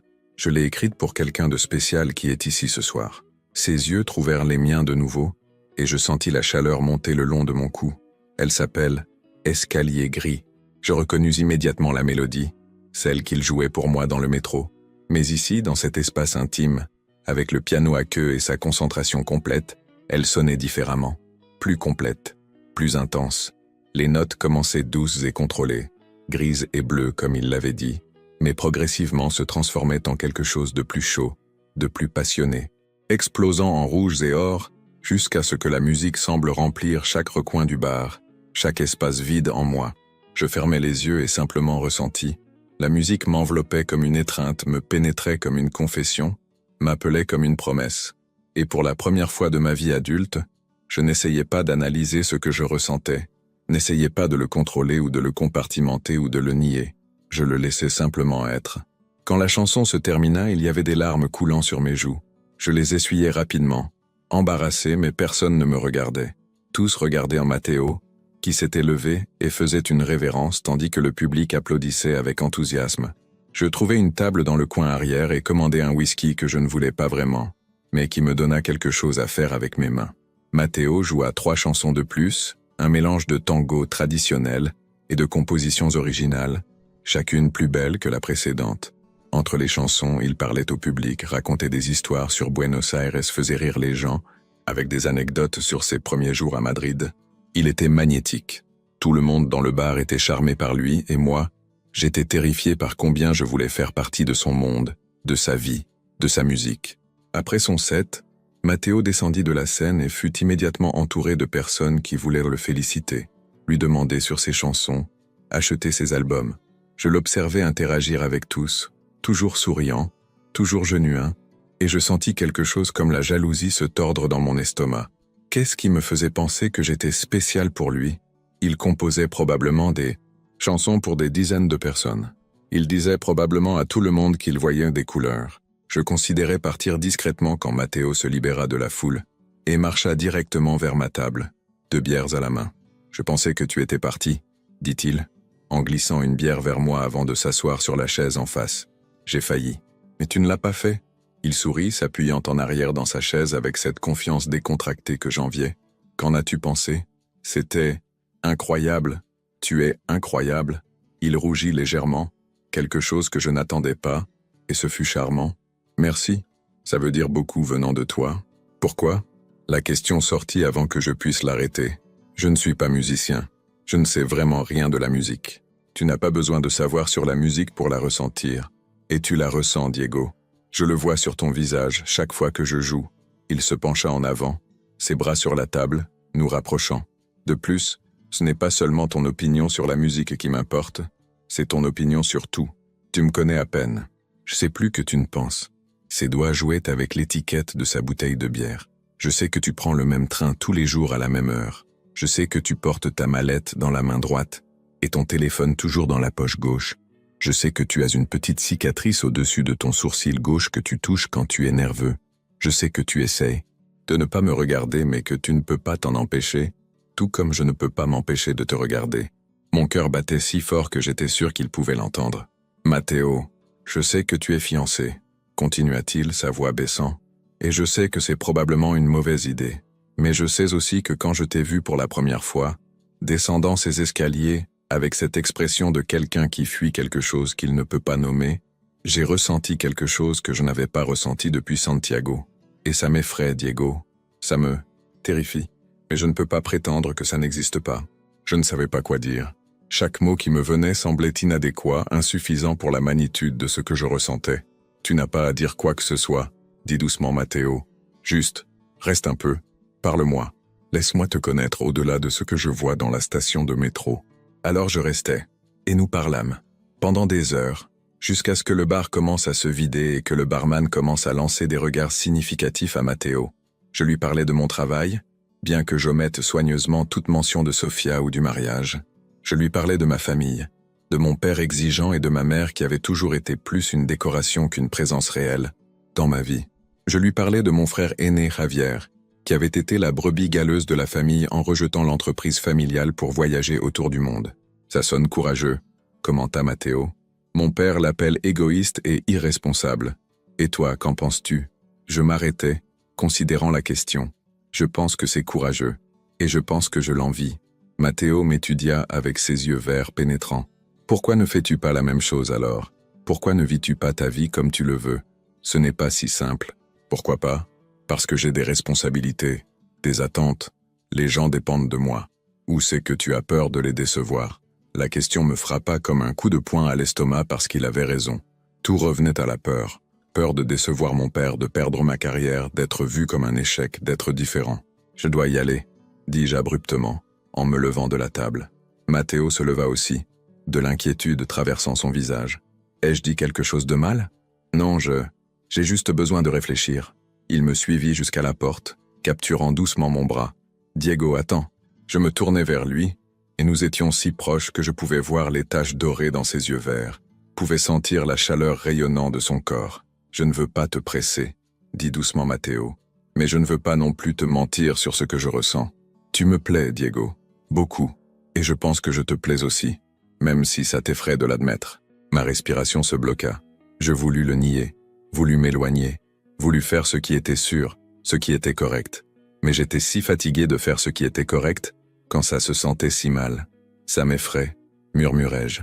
Je sais, sa main était toujours sur mon bras, son pouce traçant de petits cercles qui envoyaient des frissons le long de ma colonne. Mais tu sais ce qui est encore plus effrayant? Vivre toute ta vie sans jamais prendre de risques, sans jamais ressentir quelque chose de réel. Avant que je puisse trop y penser, avant que je puisse parler, je me penchai et pressai mes lèvres contre les siennes. Le baiser fut bref, à peine un effleurement, mais ce fut comme de l'électricité courant dans mes veines. Matteo se figea une seconde, surpris, puis sa main glissa jusqu'à ma nuque, m'attirant plus près tandis qu'il approfondissait le baiser. Ses lèvres étaient douces et fermes, avaient un goût de bière et de quelque chose de plus doux, quelque chose d'uniquement Matteo. Son autre main trouva ma taille, me serrant contre lui, et je sentis le monde disparaître, jusqu'à ce qu'il ne reste plus rien que ceci. Sa bouche sur la mienne, son corps contre le mien, sa respiration se mélangeant à la mienne. Quand nous nous séparâmes, enfin, nous haletions tous les deux. J'appuyais mon front contre le sien, les yeux fermés, essayant de traiter ce que je venais de faire. « Diego » murmura Matteo, et il y avait tant dans ce mot, de l'émerveillement, du désir, des questions sans réponse. « Je dois y aller » dis-je de nouveau, mais cette fois ça sonnait différemment. Comme une excuse plutôt qu'une excuse. « Te verrai-je demain? Au métro ?» Je hochai la tête sans faire confiance à ma voix. « D'accord. » Matteo se pencha et pressa un baiser doux sur mon front. « Vas-y, réfléchis. Et quand tu seras prêt à parler, tu sais où me trouver. » Je sortis dans la rue et marchai sans but pendant ce qui aurait pu être des heures. Madrid la nuit était différente, plus douce, plus honnête d'une certaine manière. Les rues étaient presque vides à cette heure. Seulement occasionnellement des groupes de jeunes riant ou des couples marchant main dans la main. Des couples. Je pensais à Sofia, au baiser chaste que nous avions partagé quand nous nous étions fiancés, si différent du baiser avec Matteo, que je pouvais encore sentir sur mes lèvres. Je pensais aux 6 derniers mois de notre relation, à toutes les fois où j'avais dû me forcer à ressentir quelque chose de plus qu'une affection amicale pour elle. Éventuellement, je trouvais mon chemin vers El Retiro, le grand parc qui était fermé à cette heure mais dont les portes pouvaient être facilement escaladées si on savait où. Je l'avais fait d'innombrables fois adolescent, cherchant une échappatoire à la pression de la maison. Je m'assis sur un banc face à l'étang, regardant le reflet de la lune dans l'eau, et sortis mon téléphone. J'avais 5 appels manqués de Sofia, et 3 messages textes me demandant où j'étais. Au lieu de lui répondre, j'ouvris l'email de Barcelone et le relus. L'opportunité était toujours là, attendant ma décision. 2 ans dans une nouvelle ville, loin des attentes de mon père, loin du contrôle d'Eduardo Romero, loin de cette vie que j'avais construite mais que je n'avais jamais vraiment voulu, mais aussi loin de Matteo. Cette pensée m'arrêta. Quand avais-je commencé à m'en soucier autant? Ça n'avait été que quelques semaines, je le connaissais à peine. Et pourtant, l'idée de ne pas le voir à ce piano chaque après-midi, de ne pas entendre sa voix avec cet accent porteño, de ne pas pouvoir regarder ses yeux verts et voir mon propre reflet renvoyé, était insupportable. Mon téléphone vibra. Un autre message de Sofia. Mais cette fois, c'était différent. « Diego, nous devons parler. Je sais que quelque chose se passe. S'il te plaît, sois honnête avec moi. Je le mérite. » Elle avait raison. Elle méritait l'honnêteté. Elle méritait quelqu'un qui l'aime vraiment. Pas quelqu'un qui se contentait de remplir les attentes. Elle méritait plus que ce que je pouvais lui donner.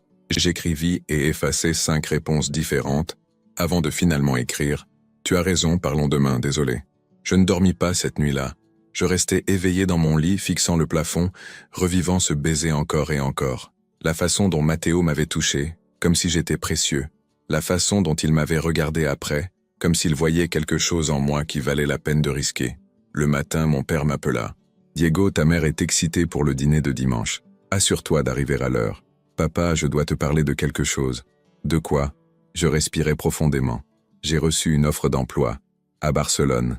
Silence. Puis, c'est une bonne opportunité. Diriger un projet important, me faire un nom indépendamment du studio ici. Indépendamment? Le mot fut prononcé avec soin comme s'il en testait le goût. Diego, tu as un avenir assuré ici. Des connexions, des clients importants comme Eduardo Romero. Pourquoi voudrais-tu risquer cela? Parce que je veux construire ma propre carrière, pas une basée sur des connexions familiales. Craig, c'est puéril. C'est ainsi que fonctionne le monde, fils. Les connexions comptent. Et tu es sur le point d'épouser la fille de l'un de nos clients les plus importants. As-tu pensé à comment cela l'affecterait? Bien sûr, tout revenait à comment cela affecterait les autres, comment cela me reflèterait dans la famille, dans les affaires, jamais sur ce que je voulais ou dont j'avais besoin. Je dois y aller, papa. On parle dimanche. Je raccrochais avant qu'il puisse répondre, mes mains tremblant. C'était la première fois que je raccrochais au nez de mon père de ma vie. Je passais la matinée au bureau à essayer de me concentrer sur le travail, mais c'était impossible. Patricia remarqua mon agitation et finit par me renvoyer chez moi vers 3 heures. « Tu n'es pas productif de toute façon. Va, résous ce que tu as à résoudre. » Au lieu d'aller chez moi, j'allais à l'appartement de Sofia. Elle ouvrit la porte les yeux rouges, comme si elle avait pleuré. « Diego !» Sa voix était plate, soigneusement neutre. « Entre. » Nous nous assîmes dans son salon, cet espace impeccablement décoré qui m'avait toujours fait sentir comme si j'étais dans un magazine de design, plutôt que dans une vraie maison. Il y avait une boîte de mouchoirs sur la table basse et une tasse de thé à moitié terminée. « J'ai réfléchi », commença Sofia avant que je puisse parler. « Et je crois que je sais ce que tu vas dire. »« Ah oui? Tu ne m'aimes pas ?»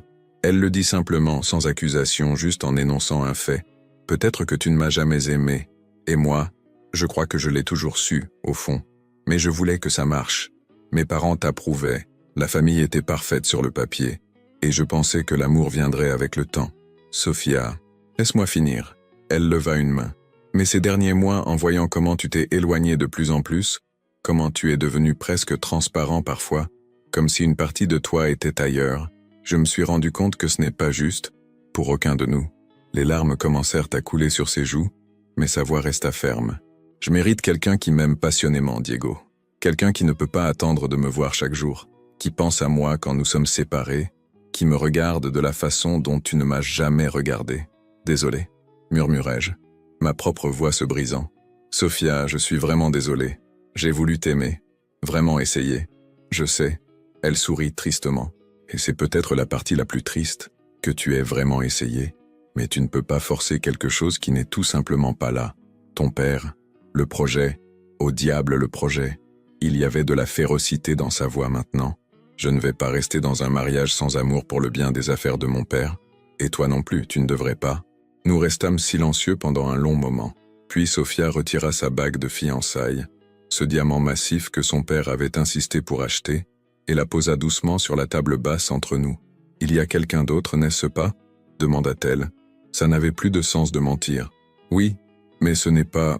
Rien ne s'est passé jusqu'à ce que je... Je n'ai pas besoin des détails, Diego. » Elle essuya ses yeux. « Juste, sois heureux, d'accord ? Qui que ce soit, assure-toi qu'elle vaille tout ça. » Je la serrai dans mes bras alors, et nous pleurâmes tous les deux.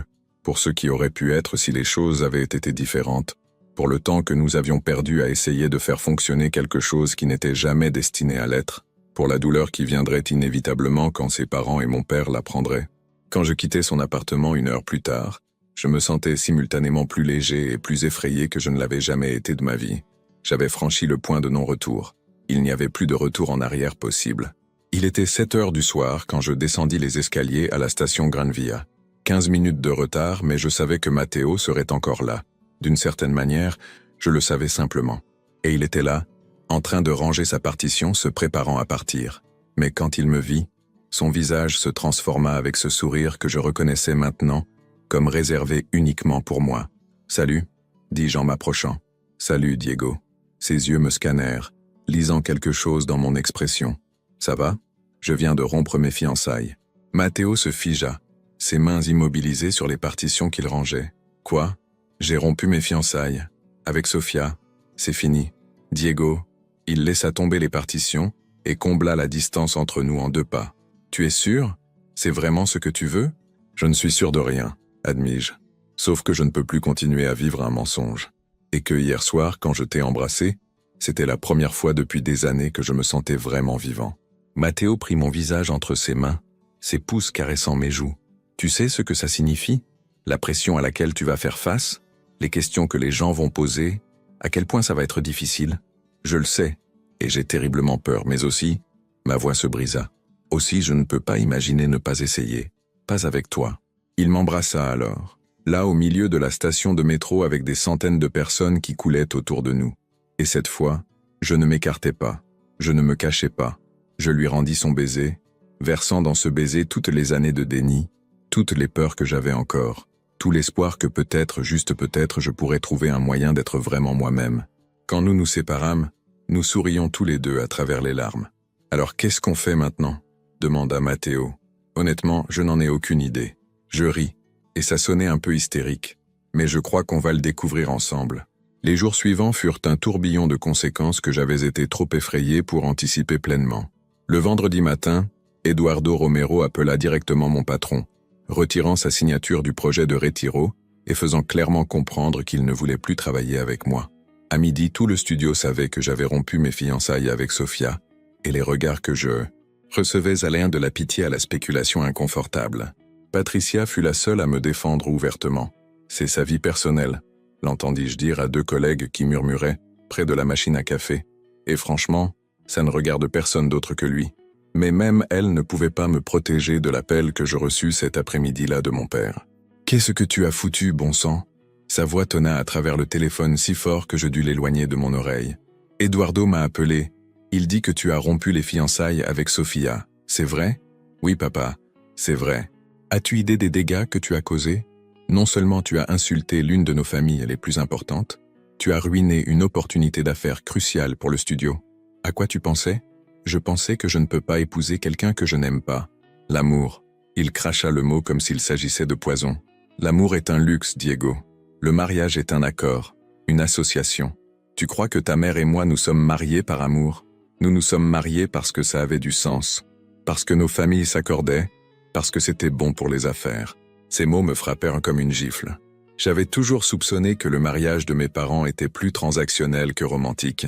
Mais l'entendre admis si nonchalamment était dévastateur. Je ne veux pas ce genre de mariage, papa. Je ne veux pas cette vie. Alors qu'est-ce que tu veux ? Poursuivre une fantaisie romantique comme ton frère irresponsable ?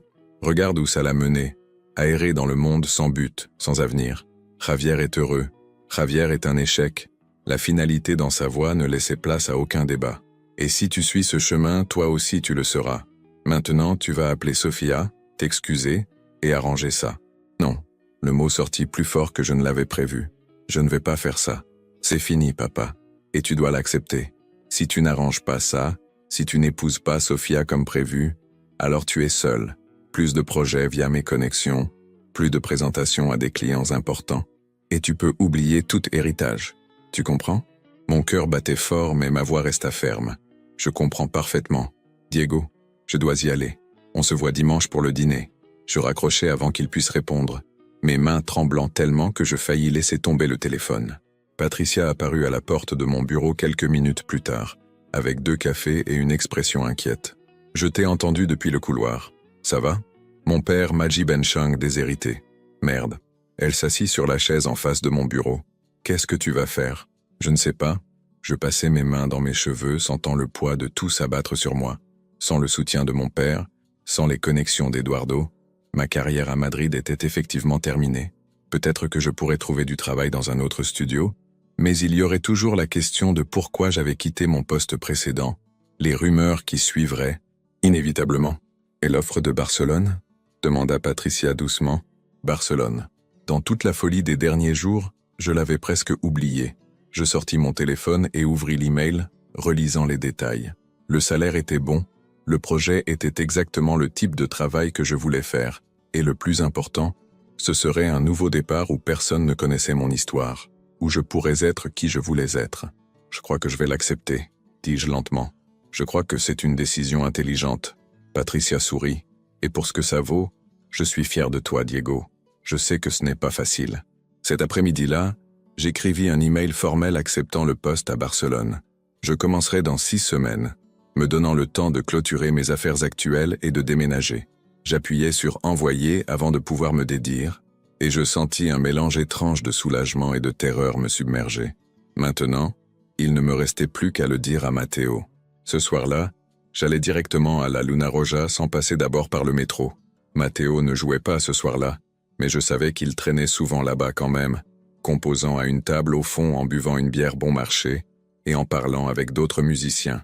Je le trouvais exactement là où je m'y attendais, penché sur un carnet avec une bière à moitié vide à ses côtés, ses doigts tambourinant des mélodies silencieuses sur la table. Quand il me vit, son visage s'illumina, mais le sourire s'effaça rapidement quand il vit mon expression. « Qu'est-ce qui s'est passé ?» demanda-t-il, se levant immédiatement. « Il faut qu'on parle. » Nous trouvâmes une table plus privée dans le coin, et je lui racontai tout, sur l'appel de mon père, sur la perte du projet de Retiro, sur comment ma carrière à Madrid était effectivement morte, et enfin, sur Barcelone. Matteo m'écouta en silence, son expression se fermant à chaque mot. Quand j'eus fini, il resta silencieux pendant un long moment, regardant sa bière. « Alors tu t'en vas ?» dit-il enfin, sa voix soigneusement neutre. « C'est une bonne opportunité, Matteo. Peut-être la seule que j'aurai après tout ça. Je ne discute pas ça. » Il leva les yeux, et il y avait de la douleur dans ses yeux verts. « Juste, quand comptais-tu me le dire? Je te le dis maintenant. Tu as accepté le travail avant de m'en parler. Ce n'était pas une question. Je n'avais pas de bonne réponse à ça. Il avait raison. J'avais pris une décision qui affectait ce que nous étions en train de construire sans le consulter d'abord. Diego, tu as rompu tes fiançailles il y a 3 jours. Il y a 3 jours, tu m'as embrassé. Et tu as dit que tu voulais essayer ça. Et maintenant tu vas à Barcelone? Ce n'est pas si simple. Ah non? Il rit, mais il n'y avait pas d'humour dans le son. Parce que de là où je suis assis, ça semble assez simple. Tu t'enfuis. Encore. Je ne m'enfuis pas. J'essaie de sauver ma carrière. Ta carrière, bien sûr. Matteo se leva brusquement. Tu sais quoi? Oublie. Fais ce que tu as à faire, Diego. Clairement, tu es très doué pour t'enfuir quand les choses deviennent difficiles. Ce n'est pas juste. Ah non? Il se tourna vers moi et maintenant il y avait de la colère dans sa voix. Tu as passé des années à t'enfuir de qui tu es vraiment. Tu étais sur le point de t'enfuir dans un mariage faux. Et maintenant que tu as enfin pris une décision courageuse, que tu as enfin pris un risque, tu planifies déjà ta prochaine fuite? Ces mots me frappèrent comme des coups de poing parce qu'il y avait de la vérité dedans. Est-ce que je m'enfuyais encore? Ou est-ce que je faisais vraiment ce qu'il y avait de mieux pour mon avenir? Matteo, s'il te plaît? Non. Il secoua la tête. Ne me fais pas ça encore, Diego. Ne me fais pas tomber amoureux de toi si tu vas disparaître. Je ne vais pas disparaître. Barcelone n'est pas si loin, on peut faire fonctionner ça. Comment? Sa voix se brisa. Une relation à distance alors qu'on vient à peine de commencer? Quand tu es encore en train de découvrir qui tu es sans tous les mensonges? Je n'avais pas de réponse. Je savais seulement que l'idée de le perdre me faisait aussi mal que l'idée de rester à Madrid et de voir ma carrière s'effondrer. J'ai besoin de réfléchir, dit enfin Matteo, passant ses mains dans ses cheveux. Et je crois que toi aussi. Peut-être qu'on a besoin d'un peu d'espace. D'espace? La panique monta dans ma poitrine. Matteo, non. Juste quelques jours, Diego, pour comprendre ce qu'on veut vraiment. Parce que ça ne va pas fonctionner si on n'est pas sur la même longueur d'onde. Il partit avant que je puisse l'arrêter, disparaissant dans la nuit madrilène, et je restais seul dans le bar avec le poids de toutes mes décisions qui m'écrasaient. Les jours suivants furent les plus misérables de ma vie. Je n'allais pas au métro Grande Via, pas parce que je ne le voulais pas, mais parce que Matteo avait demandé de l'espace et que je devais respecter ça, même si ça me tuait. À la place, je pris des itinéraires alternatifs pour aller au travail, chacun semblant faux, incomplet sans la mélodie à laquelle j'étais devenu dépendant. Le travail était insupportable. Sans le projet de Retiro, j'avais peu à faire, et mes collègues m'évitaient comme si l'échec était contagieux. Patricia faisait de son mieux pour me tenir occupé, mais nous savions tous les deux que j'étais essentiellement en train de purger du temps jusqu'à mon départ pour Barcelone. Le dimanche arriva trop vite, le dîner familial que je redoutais, sachant que ce serait une confrontation mais sans idée de à quel point ce serait vraiment mauvais. J'arrivai à la maison de mes parents à Pozuelo exactement à 8 heures. Comme toujours, la maison était une mansion moderne et froide, tout en verre et lignes droites, conçue pour impressionner, plutôt que pour se sentir comme un foyer. Ma mère ouvrit la porte, parfaitement habillée comme toujours, son visage un masque soigneux de déception polie. « Diego », elle m'embrassa sur les 2 joues, son parfum cher et étouffant. « Ton père est dans son bureau. Il veut te parler avant le dîner. » Le bureau de mon père était exactement ce à quoi on pouvait s'attendre. Sombre, lambrissé de bois, rempli de livres qu'il n'avait probablement jamais lus, et de trophées de golf qu'il exhibait avec fierté. Il était assis derrière son bureau massif, un roi sur son trône, attendant que son fils décevant vienne s'incliner. « Assieds-toi », ordonna-t-il sans préambule. Je m'assis sur la chaise en face du bureau, me sentant comme un enfant convoqué chez le directeur. « J'ai parlé à Eduardo », commença mon père. « Il est prêt à te pardonner, à oublier toute cette malheureuse affaire si tu appelles Sofia et que tu arranges les choses. C'est une bonne fille. Je suis sûr qu'elle comprendra que tu as eu un moment de panique, froid aux pieds, comme tu veux l'appeler. Je ne vais pas faire ça, papa. » Sa mâchoire se serra. « Pourquoi? Pourquoi es-tu si têtu à ce sujet ?» Je respirais profondément, rassemblant chaque gramme de courage que j'avais. Parce que je n'aime pas Sofia. Parce que je ne peux pas l'épouser quand il y a quelqu'un d'autre. Quelqu'un d'autre? Ses yeux se rétrécirent. Qui? Une fille inappropriée que tu as rencontrée dans un bar? Une aventure qui vaut la peine de détruire ton avenir? Ce n'est pas une fille. Les mots sortirent avant que je puisse les arrêter, et le silence qui suivit fut assourdissant. Mon père me fixait, son visage passant par une série d'expressions, confusion, puis compréhension, puis quelque chose qui ressemblait à du dégoût. « Qu'est-ce que tu as dit ?» Sa voix était dangereusement basse. « J'ai dit que ce n'est pas une fille. C'est un homme. Il s'appelle Matteo, c'est un musicien, il est argentin. Et c'est la première personne qui m'a fait me sentir vraiment vivant depuis des années. » Mon père se leva si brusquement que sa chaise bascula en arrière. « Non, non, ça n'arrive pas. Pas dans ma famille. Papa, sais-tu ce que ça fera à notre réputation? À nos affaires? As-tu pensé à quelqu'un d'autre que toi-même? Tout ce que j'ai fait pendant des années, c'est penser à tout le monde sauf à moi. » Dis-je, ma propre voix montant. À toi, à maman, à ce que la famille pensera, à ce que les clients penseront. Et ça m'a rendu misérable. Tu préférerais être misérable plutôt que d'être. Il ne pouvait même pas dire le mot, comme si le prononcer le brûlait. Gay? Terminai-je pour lui.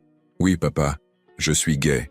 Et je suis désolé que ça te déçoive, mais je ne vais pas continuer à me mentir à moi-même juste pour te rendre heureux. Sors. Sa voix était comme de la glace. Sors de ma maison. Papa, s'il te plaît. J'ai dit sors, cria-t-il, son visage rouge de colère. Tu n'es pas mon fils. Je n'ai pas de fils qui soit comme ça. Maintenant, va-t'en avant que je dise quelque chose que je ne pourrai pas retirer. Je me levai avec des jambes tremblantes, me sentant comme si toute ma vie s'effondrait autour de moi. Très bien, je m'en vais. Mais tu dois savoir quelque chose. Javier n'est pas l'échec de la famille, c'est toi, parce qu'il a eu le courage de vivre sa vie honnêtement. Et toi, Toi, tu as vécu un mensonge si longtemps que tu ne te souviens même plus comment être réel. Je sortis avant qu'il puisse répondre, passant devant ma mère qui avait clairement écouté depuis le couloir. Elle avait des larmes qui coulaient sur ses joues, parfaitement maquillées. Diego, ton père a juste besoin de temps. Non, maman. Papa a besoin d'un fils qu'il peut contrôler, qui s'intègre parfaitement dans son plan pour le monde parfait. Et ça n'a jamais été moi, même quand j'essayais. Je la serrai rapidement dans mes bras, respirant son parfum familier pour la dernière fois, et puis je partis. Je marchais jusqu'à ma voiture dans l'allée, les lumières de la maison brillant derrière moi comme les yeux d'une bête affamée, et je ne regardais pas en arrière. Je conduisis sans but pendant des heures, mes mains serrées sur le volant si fort que mes jointures étaient blanches. Finalement, je trouvai mon chemin jusqu'à l'appartement de Patricia. Il était tard, après 11 heures, mais je sonnais quand même parce que je n'avais nulle part ailleurs où aller. Elle ouvrit en pyjama, les cheveux en désordre et une inquiétude immédiate sur le visage. « Diego, qu'est-ce qui s'est passé ?» Je m'effondrais alors, toutes les émotions que j'avais retenues pendant des heures se déversant enfin. Je pleurais sur son canapé pendant qu'elle me tenait sans poser de questions, offrant juste une présence silencieuse. Quand je pus enfin parler, je lui racontai tout. Sur Matteo, sur la dispute avec mon père, sur comment j'avais perdu ma famille en une nuit, parce que j'avais enfin eu le courage d'être honnête. « Tu ne les as pas perdus », dit Patricia doucement. « Eux t'ont perdu, toi. Et c'est leur perte, Diego. Leur énorme et stupide perte. Est-ce que j'ai fait ce qu'il fallait ? Ma voix était rauque d'avoir tant pleuré. Ou ai-je simplement tout ruiné ? Tu as fait ce qui était courageux. Et parfois, le courageux ressemble exactement à tout ruiner. » Elle écarta les cheveux de mon front comme une grande sœur. « Mais regarde ce que tu as gagné. La liberté, l'honnêteté, la possibilité d'une vraie vie avec quelqu'un qui t'aime vraiment pour qui tu es. Si je ne l'ai pas aussi ruiné avec Matteo, alors répare-le. Batte-toi pour lui, Diego. Batte-toi pour toi-même. Parce que c'est ce que font les gens courageux. » Je restais sur le canapé de Patricia cette nuit-là, incapable d'affronter mon appartement vide. Mais je ne dormis pas. À la place, je fixais le plafond, pensant aux choix que j'avais faits, à ceux que j'avais encore à faire. Barcelone m'offrait une échappatoire propre, un nouveau départ où personne ne connaissait mon histoire. Mais Matteo avait raison. Je m'enfuyais. J'étais toujours en train de m'enfuir. Et où cela m'avait-il mené ? À 29 ans, à vivre une vie qui n'était pas la mienne, terrifié d'être vu, d'être connu. Mais rester à Madrid signifiait affronter les conséquences. Vivre dans une ville où tout le monde finirait par connaître mon histoire, où je tomberais sur ma famille lors d'événements, où chaque jour serait un rappel de ce que j'avais perdu. Sauf si, et si je n'avais pas à choisir entre rester et m'enfuir, et s'il y avait une troisième option. Le lundi matin, je n'allais pas au bureau. À la place, j'allais directement à la station Gran Via. Il était 10 heures du matin, des heures avant que Matteo ne soit normalement là, mais je devais essayer. Il n'était pas là, bien sûr.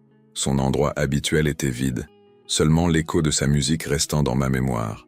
Je m'assis sur un banc proche et attendis, observant les voyageurs pressés passer, chacun perdu dans son propre monde, ses propres drames. À 2 heures de l'après-midi, il n'était toujours pas apparu.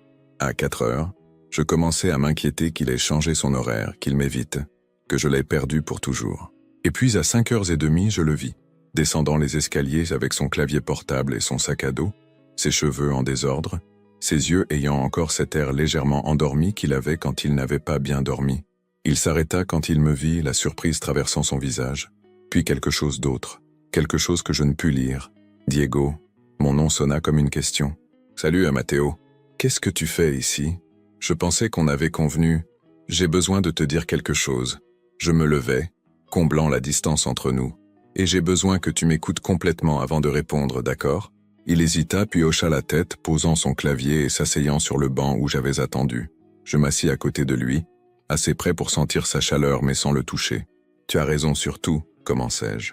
J'ai passé ma vie à m'enfuir de qui je suis, de ce que je ressens, de tout ce qui me fait peur. Et Barcelone, oui, une partie de moi le voyait comme une autre échappatoire. » Matteo commença à parler, mais je levai la main. « Mais laisse-moi finir. Hier soir j'ai dit à mon père pour toi. Pour nous. Et il m'a chassé. Il m'a dit Benchang déshérité.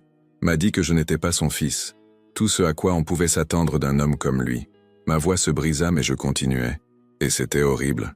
C'était la chose la plus difficile que j'ai faite de ma vie.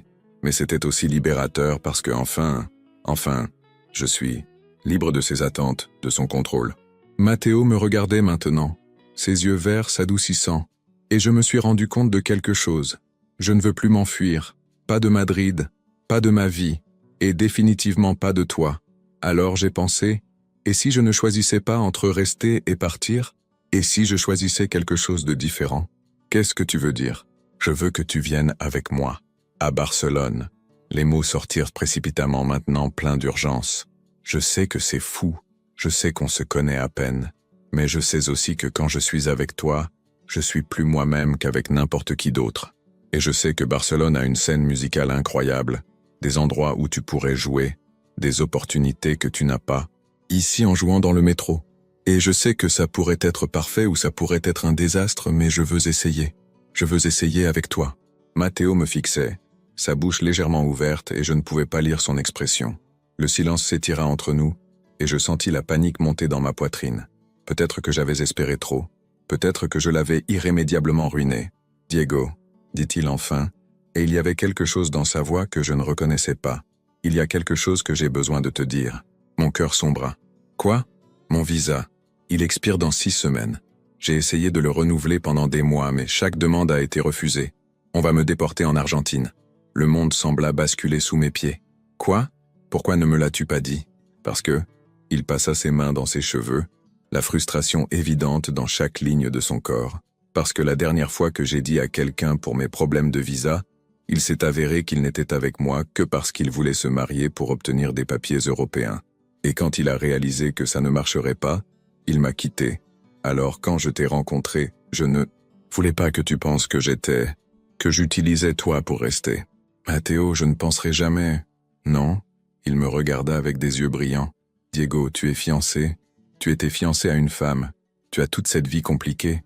Pourquoi te parlerais-je de mes problèmes d'immigration et risquer que tu penses que je te veux juste par commodité? Tout s'emboîta soudain.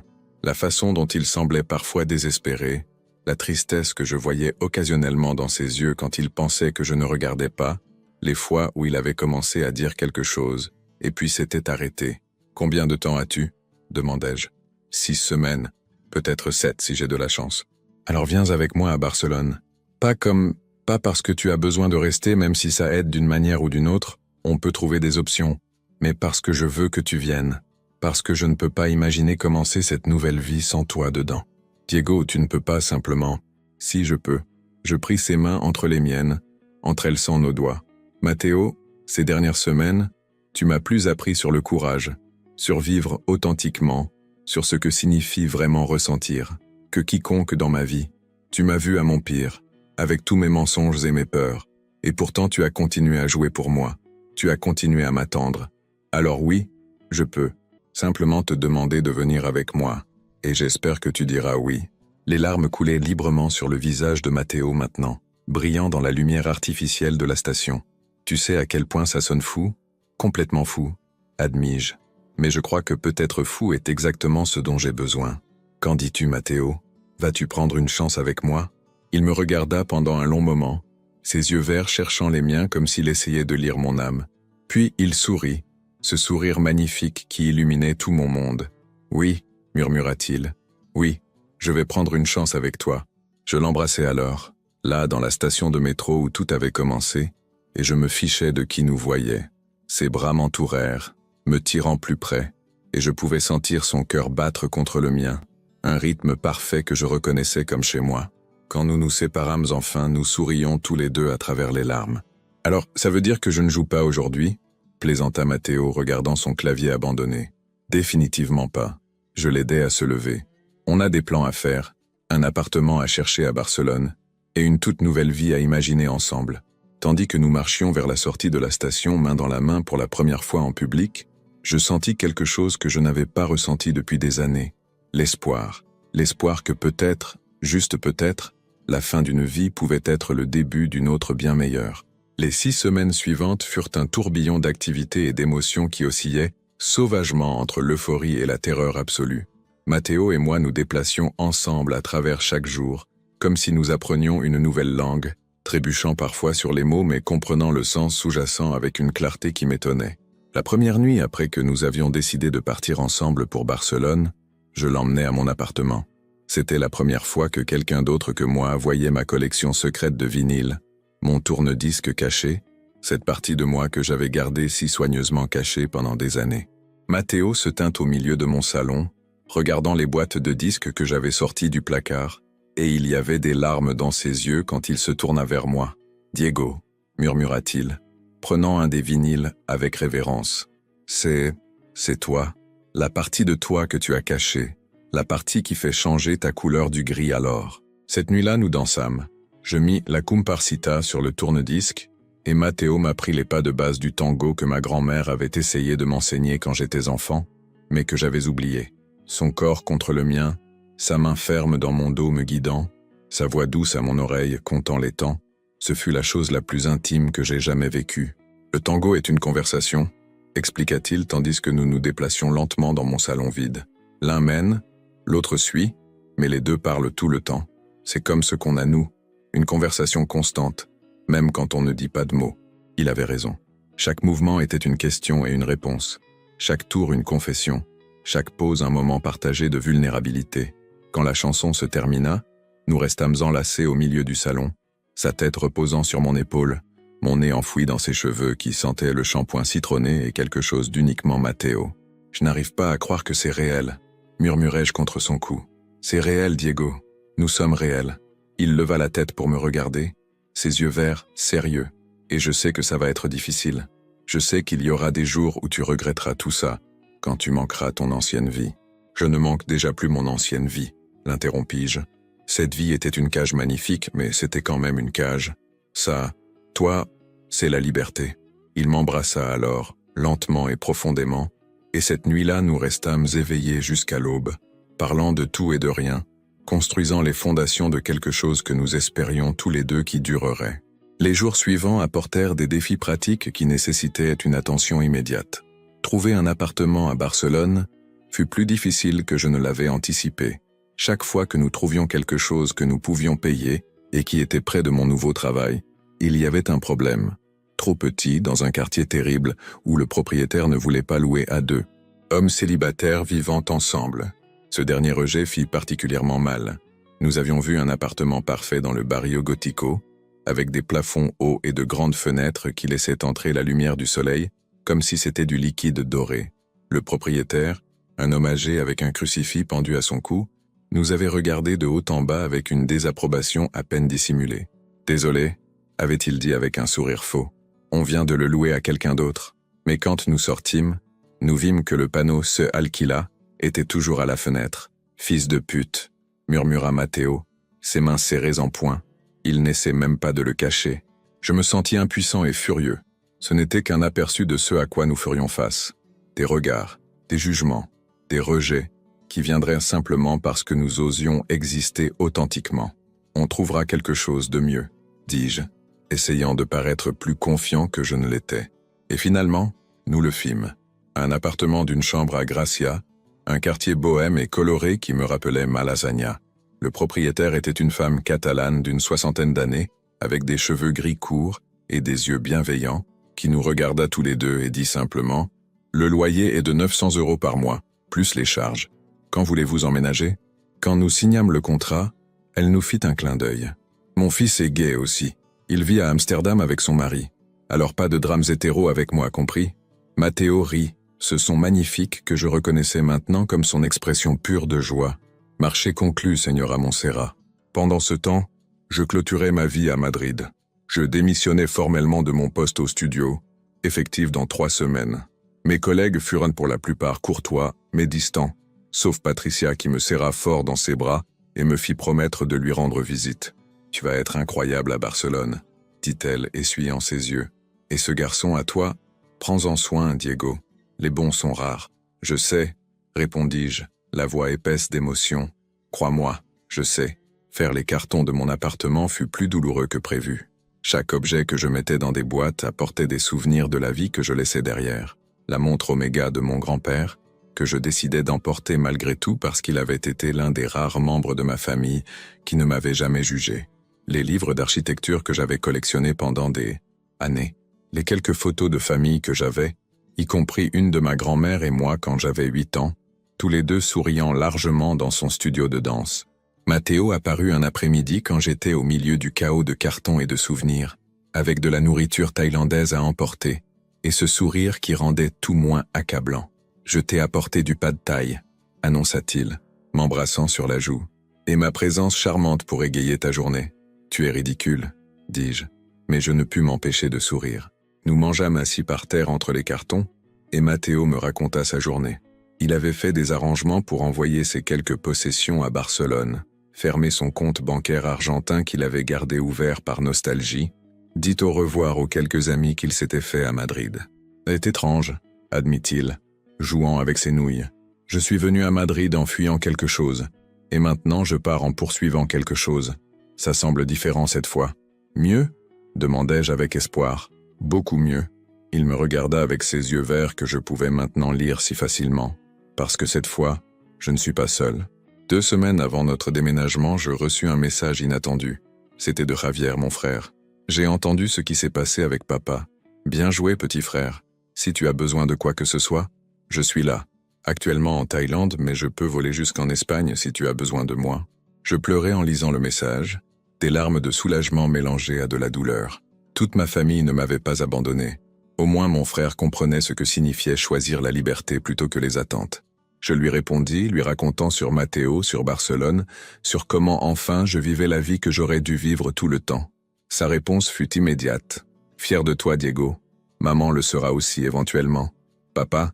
Eh bien, papa est papa. Mais tu fais ce qu'il faut. Pas de contact de mes parents. » Une partie de moi espérait encore un appel, un message, quelque chose indiquant que mon père avait reconsidéré. Mais le silence continua, assourdissant dans sa complétude. « Tu manques à ta famille ?» demanda Matteo une nuit pendant que nous étions allongés dans mon lit, ma tête sur sa poitrine écoutant les battements constants de son cœur. « Je manque l'idée de la famille, admis-je. Je manque ce qu'ils auraient pu être s'ils avaient été différents. Mais est-ce qu'ils me manquent, eux, tels qu'ils sont? Non. Je ne peux pas manquer des gens qui ne m'ont jamais vraiment connu. » Ses doigts traçaient des motifs lents sur mon dos, un geste inconscient que j'étais venu à associer au réconfort. Ma famille, à Buenos Aires. Quand je leur ai dit que j'étais gay, c'était difficile au début. Mon père ne m'a pas parlé pendant des mois, mais éventuellement ils se sont rendus compte qu'ils préféraient m'avoir dans leur vie en étant honnêtes que de me perdre complètement. Tu crois que mes parents arriveront à ça? Je ne sais pas, amour. La première fois qu'il avait utilisé ce terme d'affection, mon cœur s'était arrêté. Maintenant, je l'entendais comme de la musique. Mais je sais que tu ne peux pas vivre ta vie en attendant qu'il change. Tu dois vivre pour toi-même et s'ils décident éventuellement de se joindre, super. Sinon, eh bien, leur perte. 1 semaine avant le déménagement, Matteo eut sa dernière performance à la Luna Roja. Le bar était bondé cette nuit-là, avec des amis et des fans réguliers qui étaient venus lui dire au revoir. J'étais assis à ma table habituelle dans le coin, mais cette fois, je ne me cachais pas. Cette fois, quand Matteo me présenta au public comme « mon petit ami Diego », qui rend possible ce prochain chapitre de ma vie, je me levai et saluai de la main, mon visage brûlant mais mon cœur plein de fierté. Il joua pendant 2 heures, un mélange de ses chansons préférées et de nouvelles compositions sur lesquelles il avait travaillé. La dernière chanson fut « Escalera gris », mais elle était différente maintenant, plus complète, avec des couches supplémentaires que je n'avais pas entendues avant. Cette chanson a commencé sur un homme qui se cachait de lui-même, dit Matteo au micro, ses yeux trouvant les miens. Mais elle est devenue quelque chose de plus. Elle est devenue sur trouver le courage de changer, de grandir, d'aimer, et je suis incroyablement reconnaissant d'avoir fait partie de ce voyage. Quand il finit, tout le bar se leva applaudissant, et je vis des larmes dans les yeux de beaucoup de gens. Matteo descendit de la scène et marcha directement vers moi, et devant tous ses étrangers et amis, il m'embrassa avec une passion qui ne laissait aucun doute sur ce que nous étions l'un pour l'autre. « Je t'aime », murmura-t-il contre mes lèvres, assez bas pour que seul moi puisse entendre. « Je t'aime, Diego Martin », avec chaque note dans mon corps. « Moi aussi je t'aime », répondis-je, et ce furent les mots les plus vrais que j'ai jamais dits de ma vie. Le jour du déménagement arriva trop vite et pas assez vite. Patricia vint nous aider à charger le camion de déménagement que nous avions loué, avec 2 amis musiciens de Matteo, qui insistèrent pour aider même s'ils me connaissaient à peine. « Prends soin de notre Matteo », me dit l'un d'eux, un batteur avec des tatouages couvrant les 2 bras. « C'est l'un des bons. »« Je sais », répondis-je, « et je le ferai. » Juste au moment où nous chargions les dernières boîtes, une voiture que je reconnus immédiatement apparut. Mon cœur s'emballa quand je vis ma mère en sortir, habillée de façon plus décontractée que je ne l'avais vue depuis des années, sans maquillage et avec des yeux rouges d'avoir pleuré. « Diego », dit-elle, sa voix se brisant. « S'il te plaît, il faut que je te parle. » Je regardais Matteo qui hocha la tête encourageamment. « Je vais finir de charger. Prends ton temps. » Ma mère et moi marchâmes jusqu'à un petit parc près de mon appartement.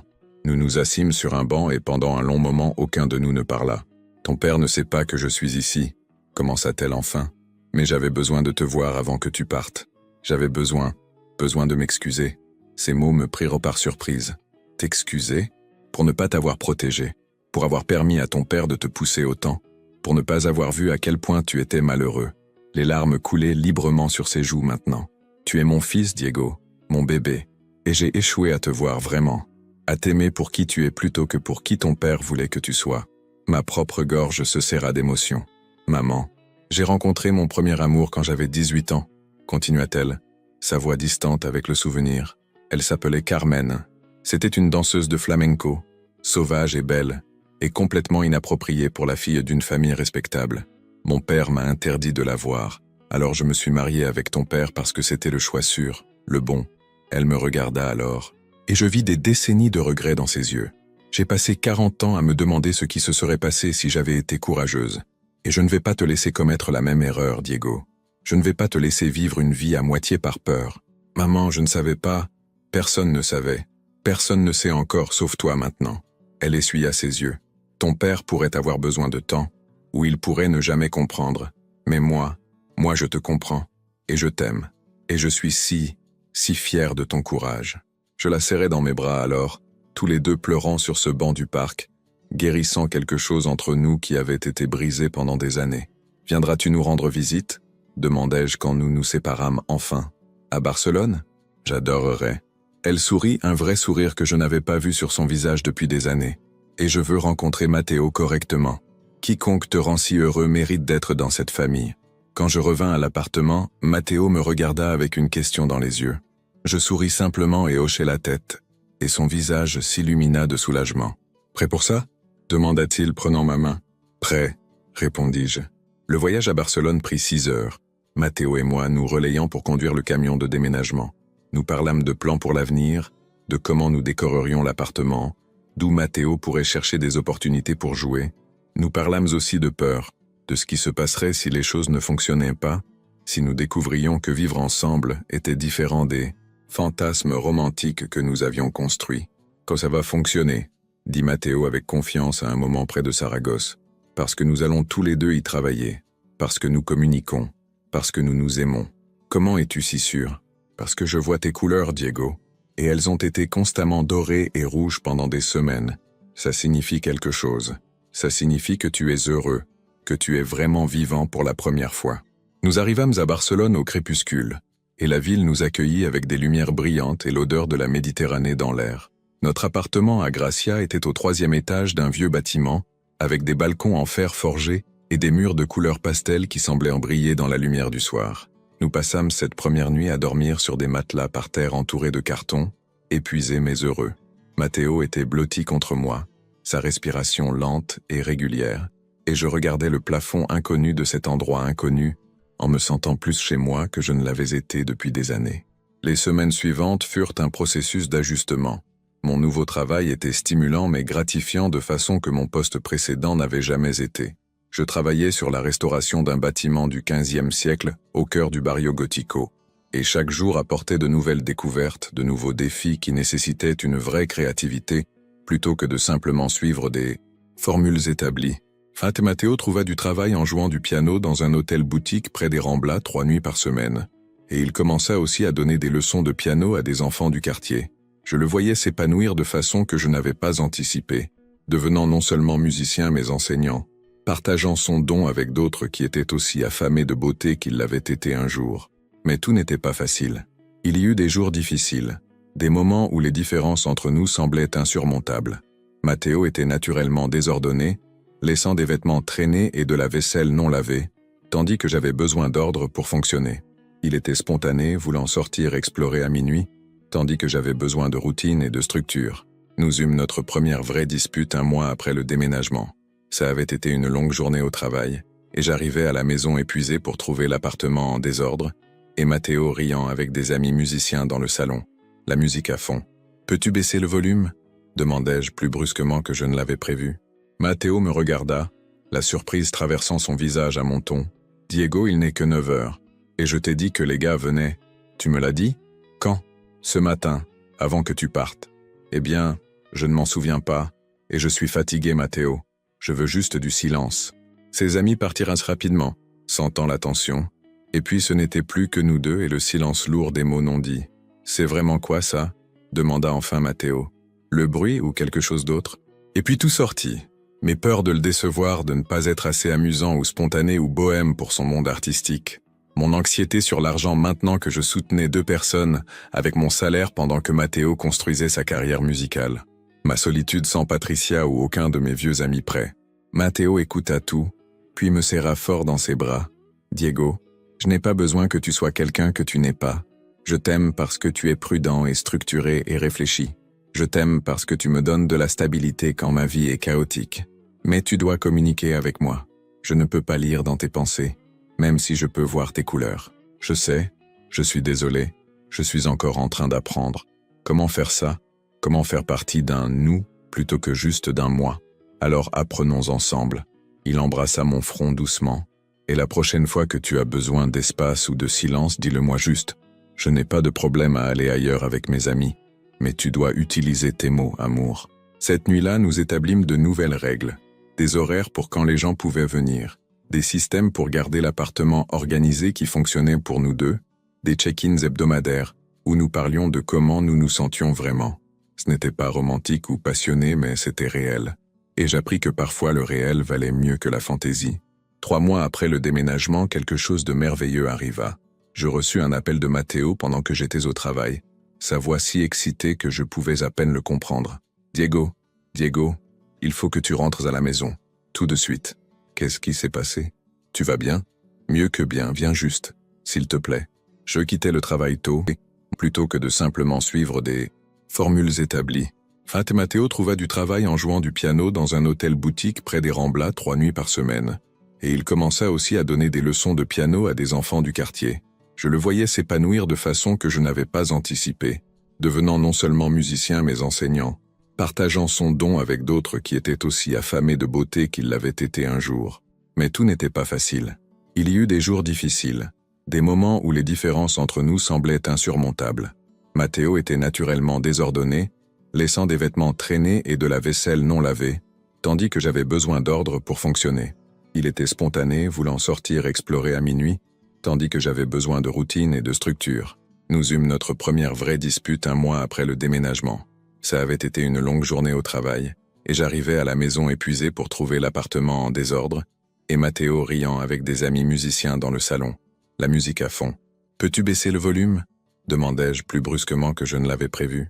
Matteo me regarda, la surprise traversant son visage à mon ton. « Diego, il n'est que 9 heures, et je t'ai dit que les gars venaient. Tu me l'as dit? Quand? Ce matin, avant que tu partes. Eh bien, je ne m'en souviens pas, et je suis fatigué, Matteo. Je veux juste du silence. » Ses amis partirent rapidement, sentant la tension, et puis ce n'était plus que nous deux et le silence lourd des mots non dits. « C'est vraiment quoi ça ?» demanda enfin Matteo. « Le bruit ou quelque chose d'autre ?» Et puis tout sortit. Mes peurs de le décevoir, de ne pas être assez amusant ou spontané ou bohème pour son monde artistique. Mon anxiété sur l'argent maintenant que je soutenais 2 personnes avec mon salaire pendant que Matteo construisait sa carrière musicale. Ma solitude sans Patricia ou aucun de mes vieux amis près. Matteo écouta tout, puis me serra fort dans ses bras. « Diego, je n'ai pas besoin que tu sois quelqu'un que tu n'es pas. Je t'aime parce que tu es prudent et structuré et réfléchi. Je t'aime parce que tu me donnes de la stabilité quand ma vie est chaotique. Mais tu dois communiquer avec moi. Je ne peux pas lire dans tes pensées, même si je peux voir tes couleurs. Je sais, je suis désolé, je suis encore en train d'apprendre. Comment faire ça? Comment faire partie d'un « nous » plutôt que juste d'un « moi ». Alors apprenons ensemble. » Il embrassa mon front doucement. « Et la prochaine fois que tu as besoin d'espace ou de silence, dis-le-moi juste. Je n'ai pas de problème à aller ailleurs avec mes amis, mais tu dois utiliser tes mots, amour. » Cette nuit-là, nous établîmes de nouvelles règles. Des horaires pour quand les gens pouvaient venir. Des systèmes pour garder l'appartement organisé qui fonctionnait pour nous deux. Des check-ins hebdomadaires, où nous parlions de comment nous nous sentions vraiment. Ce n'était pas romantique ou passionné, mais c'était réel. Et j'appris que parfois le réel valait mieux que la fantaisie. 3 mois après le déménagement, quelque chose de merveilleux arriva. Je reçus un appel de Matteo pendant que j'étais au travail. Sa voix si excitée que je pouvais à peine le comprendre. « Diego, il faut que tu rentres à la maison. Tout de suite. » « Qu'est-ce qui s'est passé? Tu vas bien? » « Mieux que bien, viens juste, s'il te plaît. » Je quittais le travail tôt, mon cœur battant avec un mélange d'inquiétude et d'anticipation. Quand j'arrivais à l'appartement, Matteo rebondissait pratiquement d'excitation, une lettre à la main. « Mon visa !» cria-t-il. « Mon visa de travail a été approuvé. Je peux rester, Diego. Je peux rester légalement en Espagne. » Je le soulevai et le fis tourner, nous riant tous les deux comme des enfants, le soulagement et la joie si écrasants que je pouvais à peine respirer. Il n'y avait plus l'ombre de la déportation suspendue au-dessus de nous. Nous pouvions construire une vraie vie ici, sans date d'expiration, sans peur, sans... Cette nuit-là, nous allâmes dans un petit restaurant catalan de notre quartier pour célébrer. Nous étions assis à une table extérieure, observant les gens passer, mains entrelacées sur la table sans aucune tentative de le cacher. « As-tu déjà imaginé ça ?» demanda Matteo prenant une gorgée de son vin. « Il y a 6 mois, pourrais-tu avoir imaginé que tu serais ici, avec moi, complètement sorti et heureux? Non, admis-je. Honnêtement, je ne pouvais pas imaginer être heureux du tout. J'étais si perdu à essayer d'être qui tout le monde voulait que je sois, que j'avais oublié qu'il y avait une alternative. Et maintenant je sais que l'alternative a toujours été là. J'avais juste besoin du courage de la prendre. Et toi, tu m'as donné ce courage. Non, amour. Matteo serra ma main. Tu l'avais déjà. Je n'ai fait que jouer la mélodie qui t'a aidé à la trouver. 6 mois après le déménagement, Patricia vint nous rendre visite. Elle passa un long week-end à explorer la ville avec nous, riant de comment Matteo et moi étions devenus ces touristes amoureux agaçants qui pointent chaque beau bâtiment et chaque petit café charmant comme s'ils étaient des découvertes personnelles. « Vous deux êtes insupportablement mignons », plaisanta-t-elle pendant que nous dînions dans notre appartement. « Mais je suis aussi vraiment heureuse pour vous. Diego, tu as l'air complet. Pour la première fois depuis que je te connais, tu as l'air d'une personne complète. » Elle avait raison, je me sentais enfin complet, pas parce que Matteo me complétait comme disent ces horribles clichés romantiques, mais parce que je m'étais enfin permis d'être complet par moi-même. Toutes les parties de moi, y compris celles que j'avais cachées pendant des années, existaient maintenant à la lumière. 1 an après notre déménagement, je ramenai Matteo à Madrid pour une journée. Nous allâmes à la station Gran Via, à l'endroit où tout avait commencé. Il y avait un pianiste différent là maintenant, un jeune garçon jouant des covers de musique pop avec enthousiasme, sinon avec une parfaite technique. Nous restâmes sur les escaliers, observant, nous rappelant. « Tu manques ça ?» demandai-je. « Jouer ici, l'énergie du métro ?» « Parfois, admit Matteo. Mais ce que j'ai maintenant est mieux. Un vrai foyer, un travail que j'aime, toi. Je ne changerai ça pour rien. » Avant de partir, Matteo laissa un billet de 20 € dans l'étui du jeune pianiste avec une note. « Continue à jouer. Tu ne sais jamais qui tu pourrais atteindre. » Le jeune nous regarda partir avec confusion. Mais je savais qu'un jour, quand il aurait sa propre histoire d'amour à raconter, il comprendrait. 2 ans après le déménagement, ma mère vint nous rendre visite pour la première fois. Matteo était nerveux, inquiet qu'elle le juge ou ne l'approuve pas malgré ses mots cette fois-là à Madrid. Mais ma mère arriva les bras ouverts et des larmes aux yeux. « Matteo, » dit-elle, le serrant dans ses bras comme s'il était son propre fils. « Enfin, je te connais correctement. Merci de prendre soin de mon Diego. Merci de l'avoir aidé à se trouver. » Nous passâmes 3 jours à lui montrer Barcelone. Et à un moment pendant ces jours, quelque chose guérit entre ma mère et moi que je ne savais pas être brisé. Elle me raconta plus sur Carmen, sur la vie qu'elle aurait pu avoir, et je pleurais pour elle, pour toutes les décennies qu'elle avait perdues à vivre à moitié. « Ne commets pas cette erreur, » me dit-elle avant de partir. « Vis pleinement, Diego, chaque jour, avec chaque partie de ton être. Promets-le-moi. Je te le promets, maman. » Pas de nouvelles de mon père. Ma mère dit qu'il refusait encore de parler de moi, qu'il insistait pour dire qu'il n'avait qu'un fils, Javier, même si même Javier l'avait déçu. La douleur de ça ne disparut jamais complètement, mais j'appris à vivre avec, à comprendre que certaines personnes ne changeraient jamais, ne grandiraient jamais au-delà de leurs préjugés. 3 ans après nous être rencontrés, par un jour de novembre pluvieux qui me rappelait la première fois que j'avais vraiment vu Matteo, je m'agenouillai dans notre appartement à Gracia avec une simple bague en argent à la main. « Matteo Ibarra » dis-je, ma voix tremblant d'émotion. « Tu m'as appris ce que signifie vivre authentiquement. Tu m'as appris que le courage n'est pas l'absence de peur, mais agir malgré elle. Tu m'as appris que l'amour n'est pas sur être parfait, mais sur être réel. Veux-tu m'épouser? Matteo pleurait, ses mains couvrant sa bouche, hochant la tête si vigoureusement que ses cheveux tombèrent sur ses yeux. Oui, réussit-il enfin à dire. Oui, oui, 1000 fois oui. Nous nous mariâmes 6 mois plus tard dans une petite cérémonie à Barcelone, entourés des amis que nous nous étions faits, Patricia qui vola depuis Madrid, Javier qui voyagea d'où qu'il soit actuellement, et ma mère qui arriva seule mais la tête haute. Matteo joua du piano pendant la réception, une nouvelle composition qu'il avait écrite juste pour ce jour. Elle ne s'appelait plus Escalera Gris. Maintenant, elle s'appelait Colores de Amor, et quand il la jouait, je pouvais entendre toute notre histoire dans chaque note. Les débuts gris et prudents, l'explosion graduelle en couleurs plus chaudes, le rouge et l'or de la passion et du bonheur et enfin quelque chose de nouveau. Un violet profond que Matteo dit représenter l'amour mature, le genre qui a survécu aux tempêtes et en est devenu plus fort. Tandis que nous dansions notre première danse en tant que mari, un tango bien sûr, Matteo murmura à mon oreille. Tu vois, amour, je t'avais dit que tu avais de belles couleurs. Tu avais juste besoin de les laisser sortir. Toi, tu m'as aidé à les laisser sortir, répondis-je. Non, il secoua la tête, ses yeux verts sérieux. Tu as fait le travail. Tu as trouvé le courage. Je n'ai fait que jouer la bande-son. Maintenant, 5 ans après cette première après-midi à la station Gran Via quand Matteo joua une mélodie juste pour moi, j'ai eu une vie que je n'aurais jamais imaginée possible. Je dirige mon propre petit studio d'architecture à Barcelone, spécialisé dans la restauration de bâtiments historiques. Matteo joue dans certains des meilleurs endroits de la ville et a sorti 2 albums de sa propre musique qui ont été acclamés par la critique. Nous avons un appartement plus grand maintenant, dans le même bâtiment mais avec un étage supplémentaire que Matteo a transformé en studio de musique. Les murs sont couverts de photos de nos voyages, de nos amis, des moments qui ont défini notre vie ensemble. Et à une place d'honneur dans notre salle à manger se trouve cette vieille photo de ma grand-mère et moi, dans son studio de danse. À côté se trouve une photo plus récente, Matteo et moi sur la scène de la Luna Roja cette dernière nuit à Madrid, nous embrassant devant tout le monde, complètement visible, complètement libre.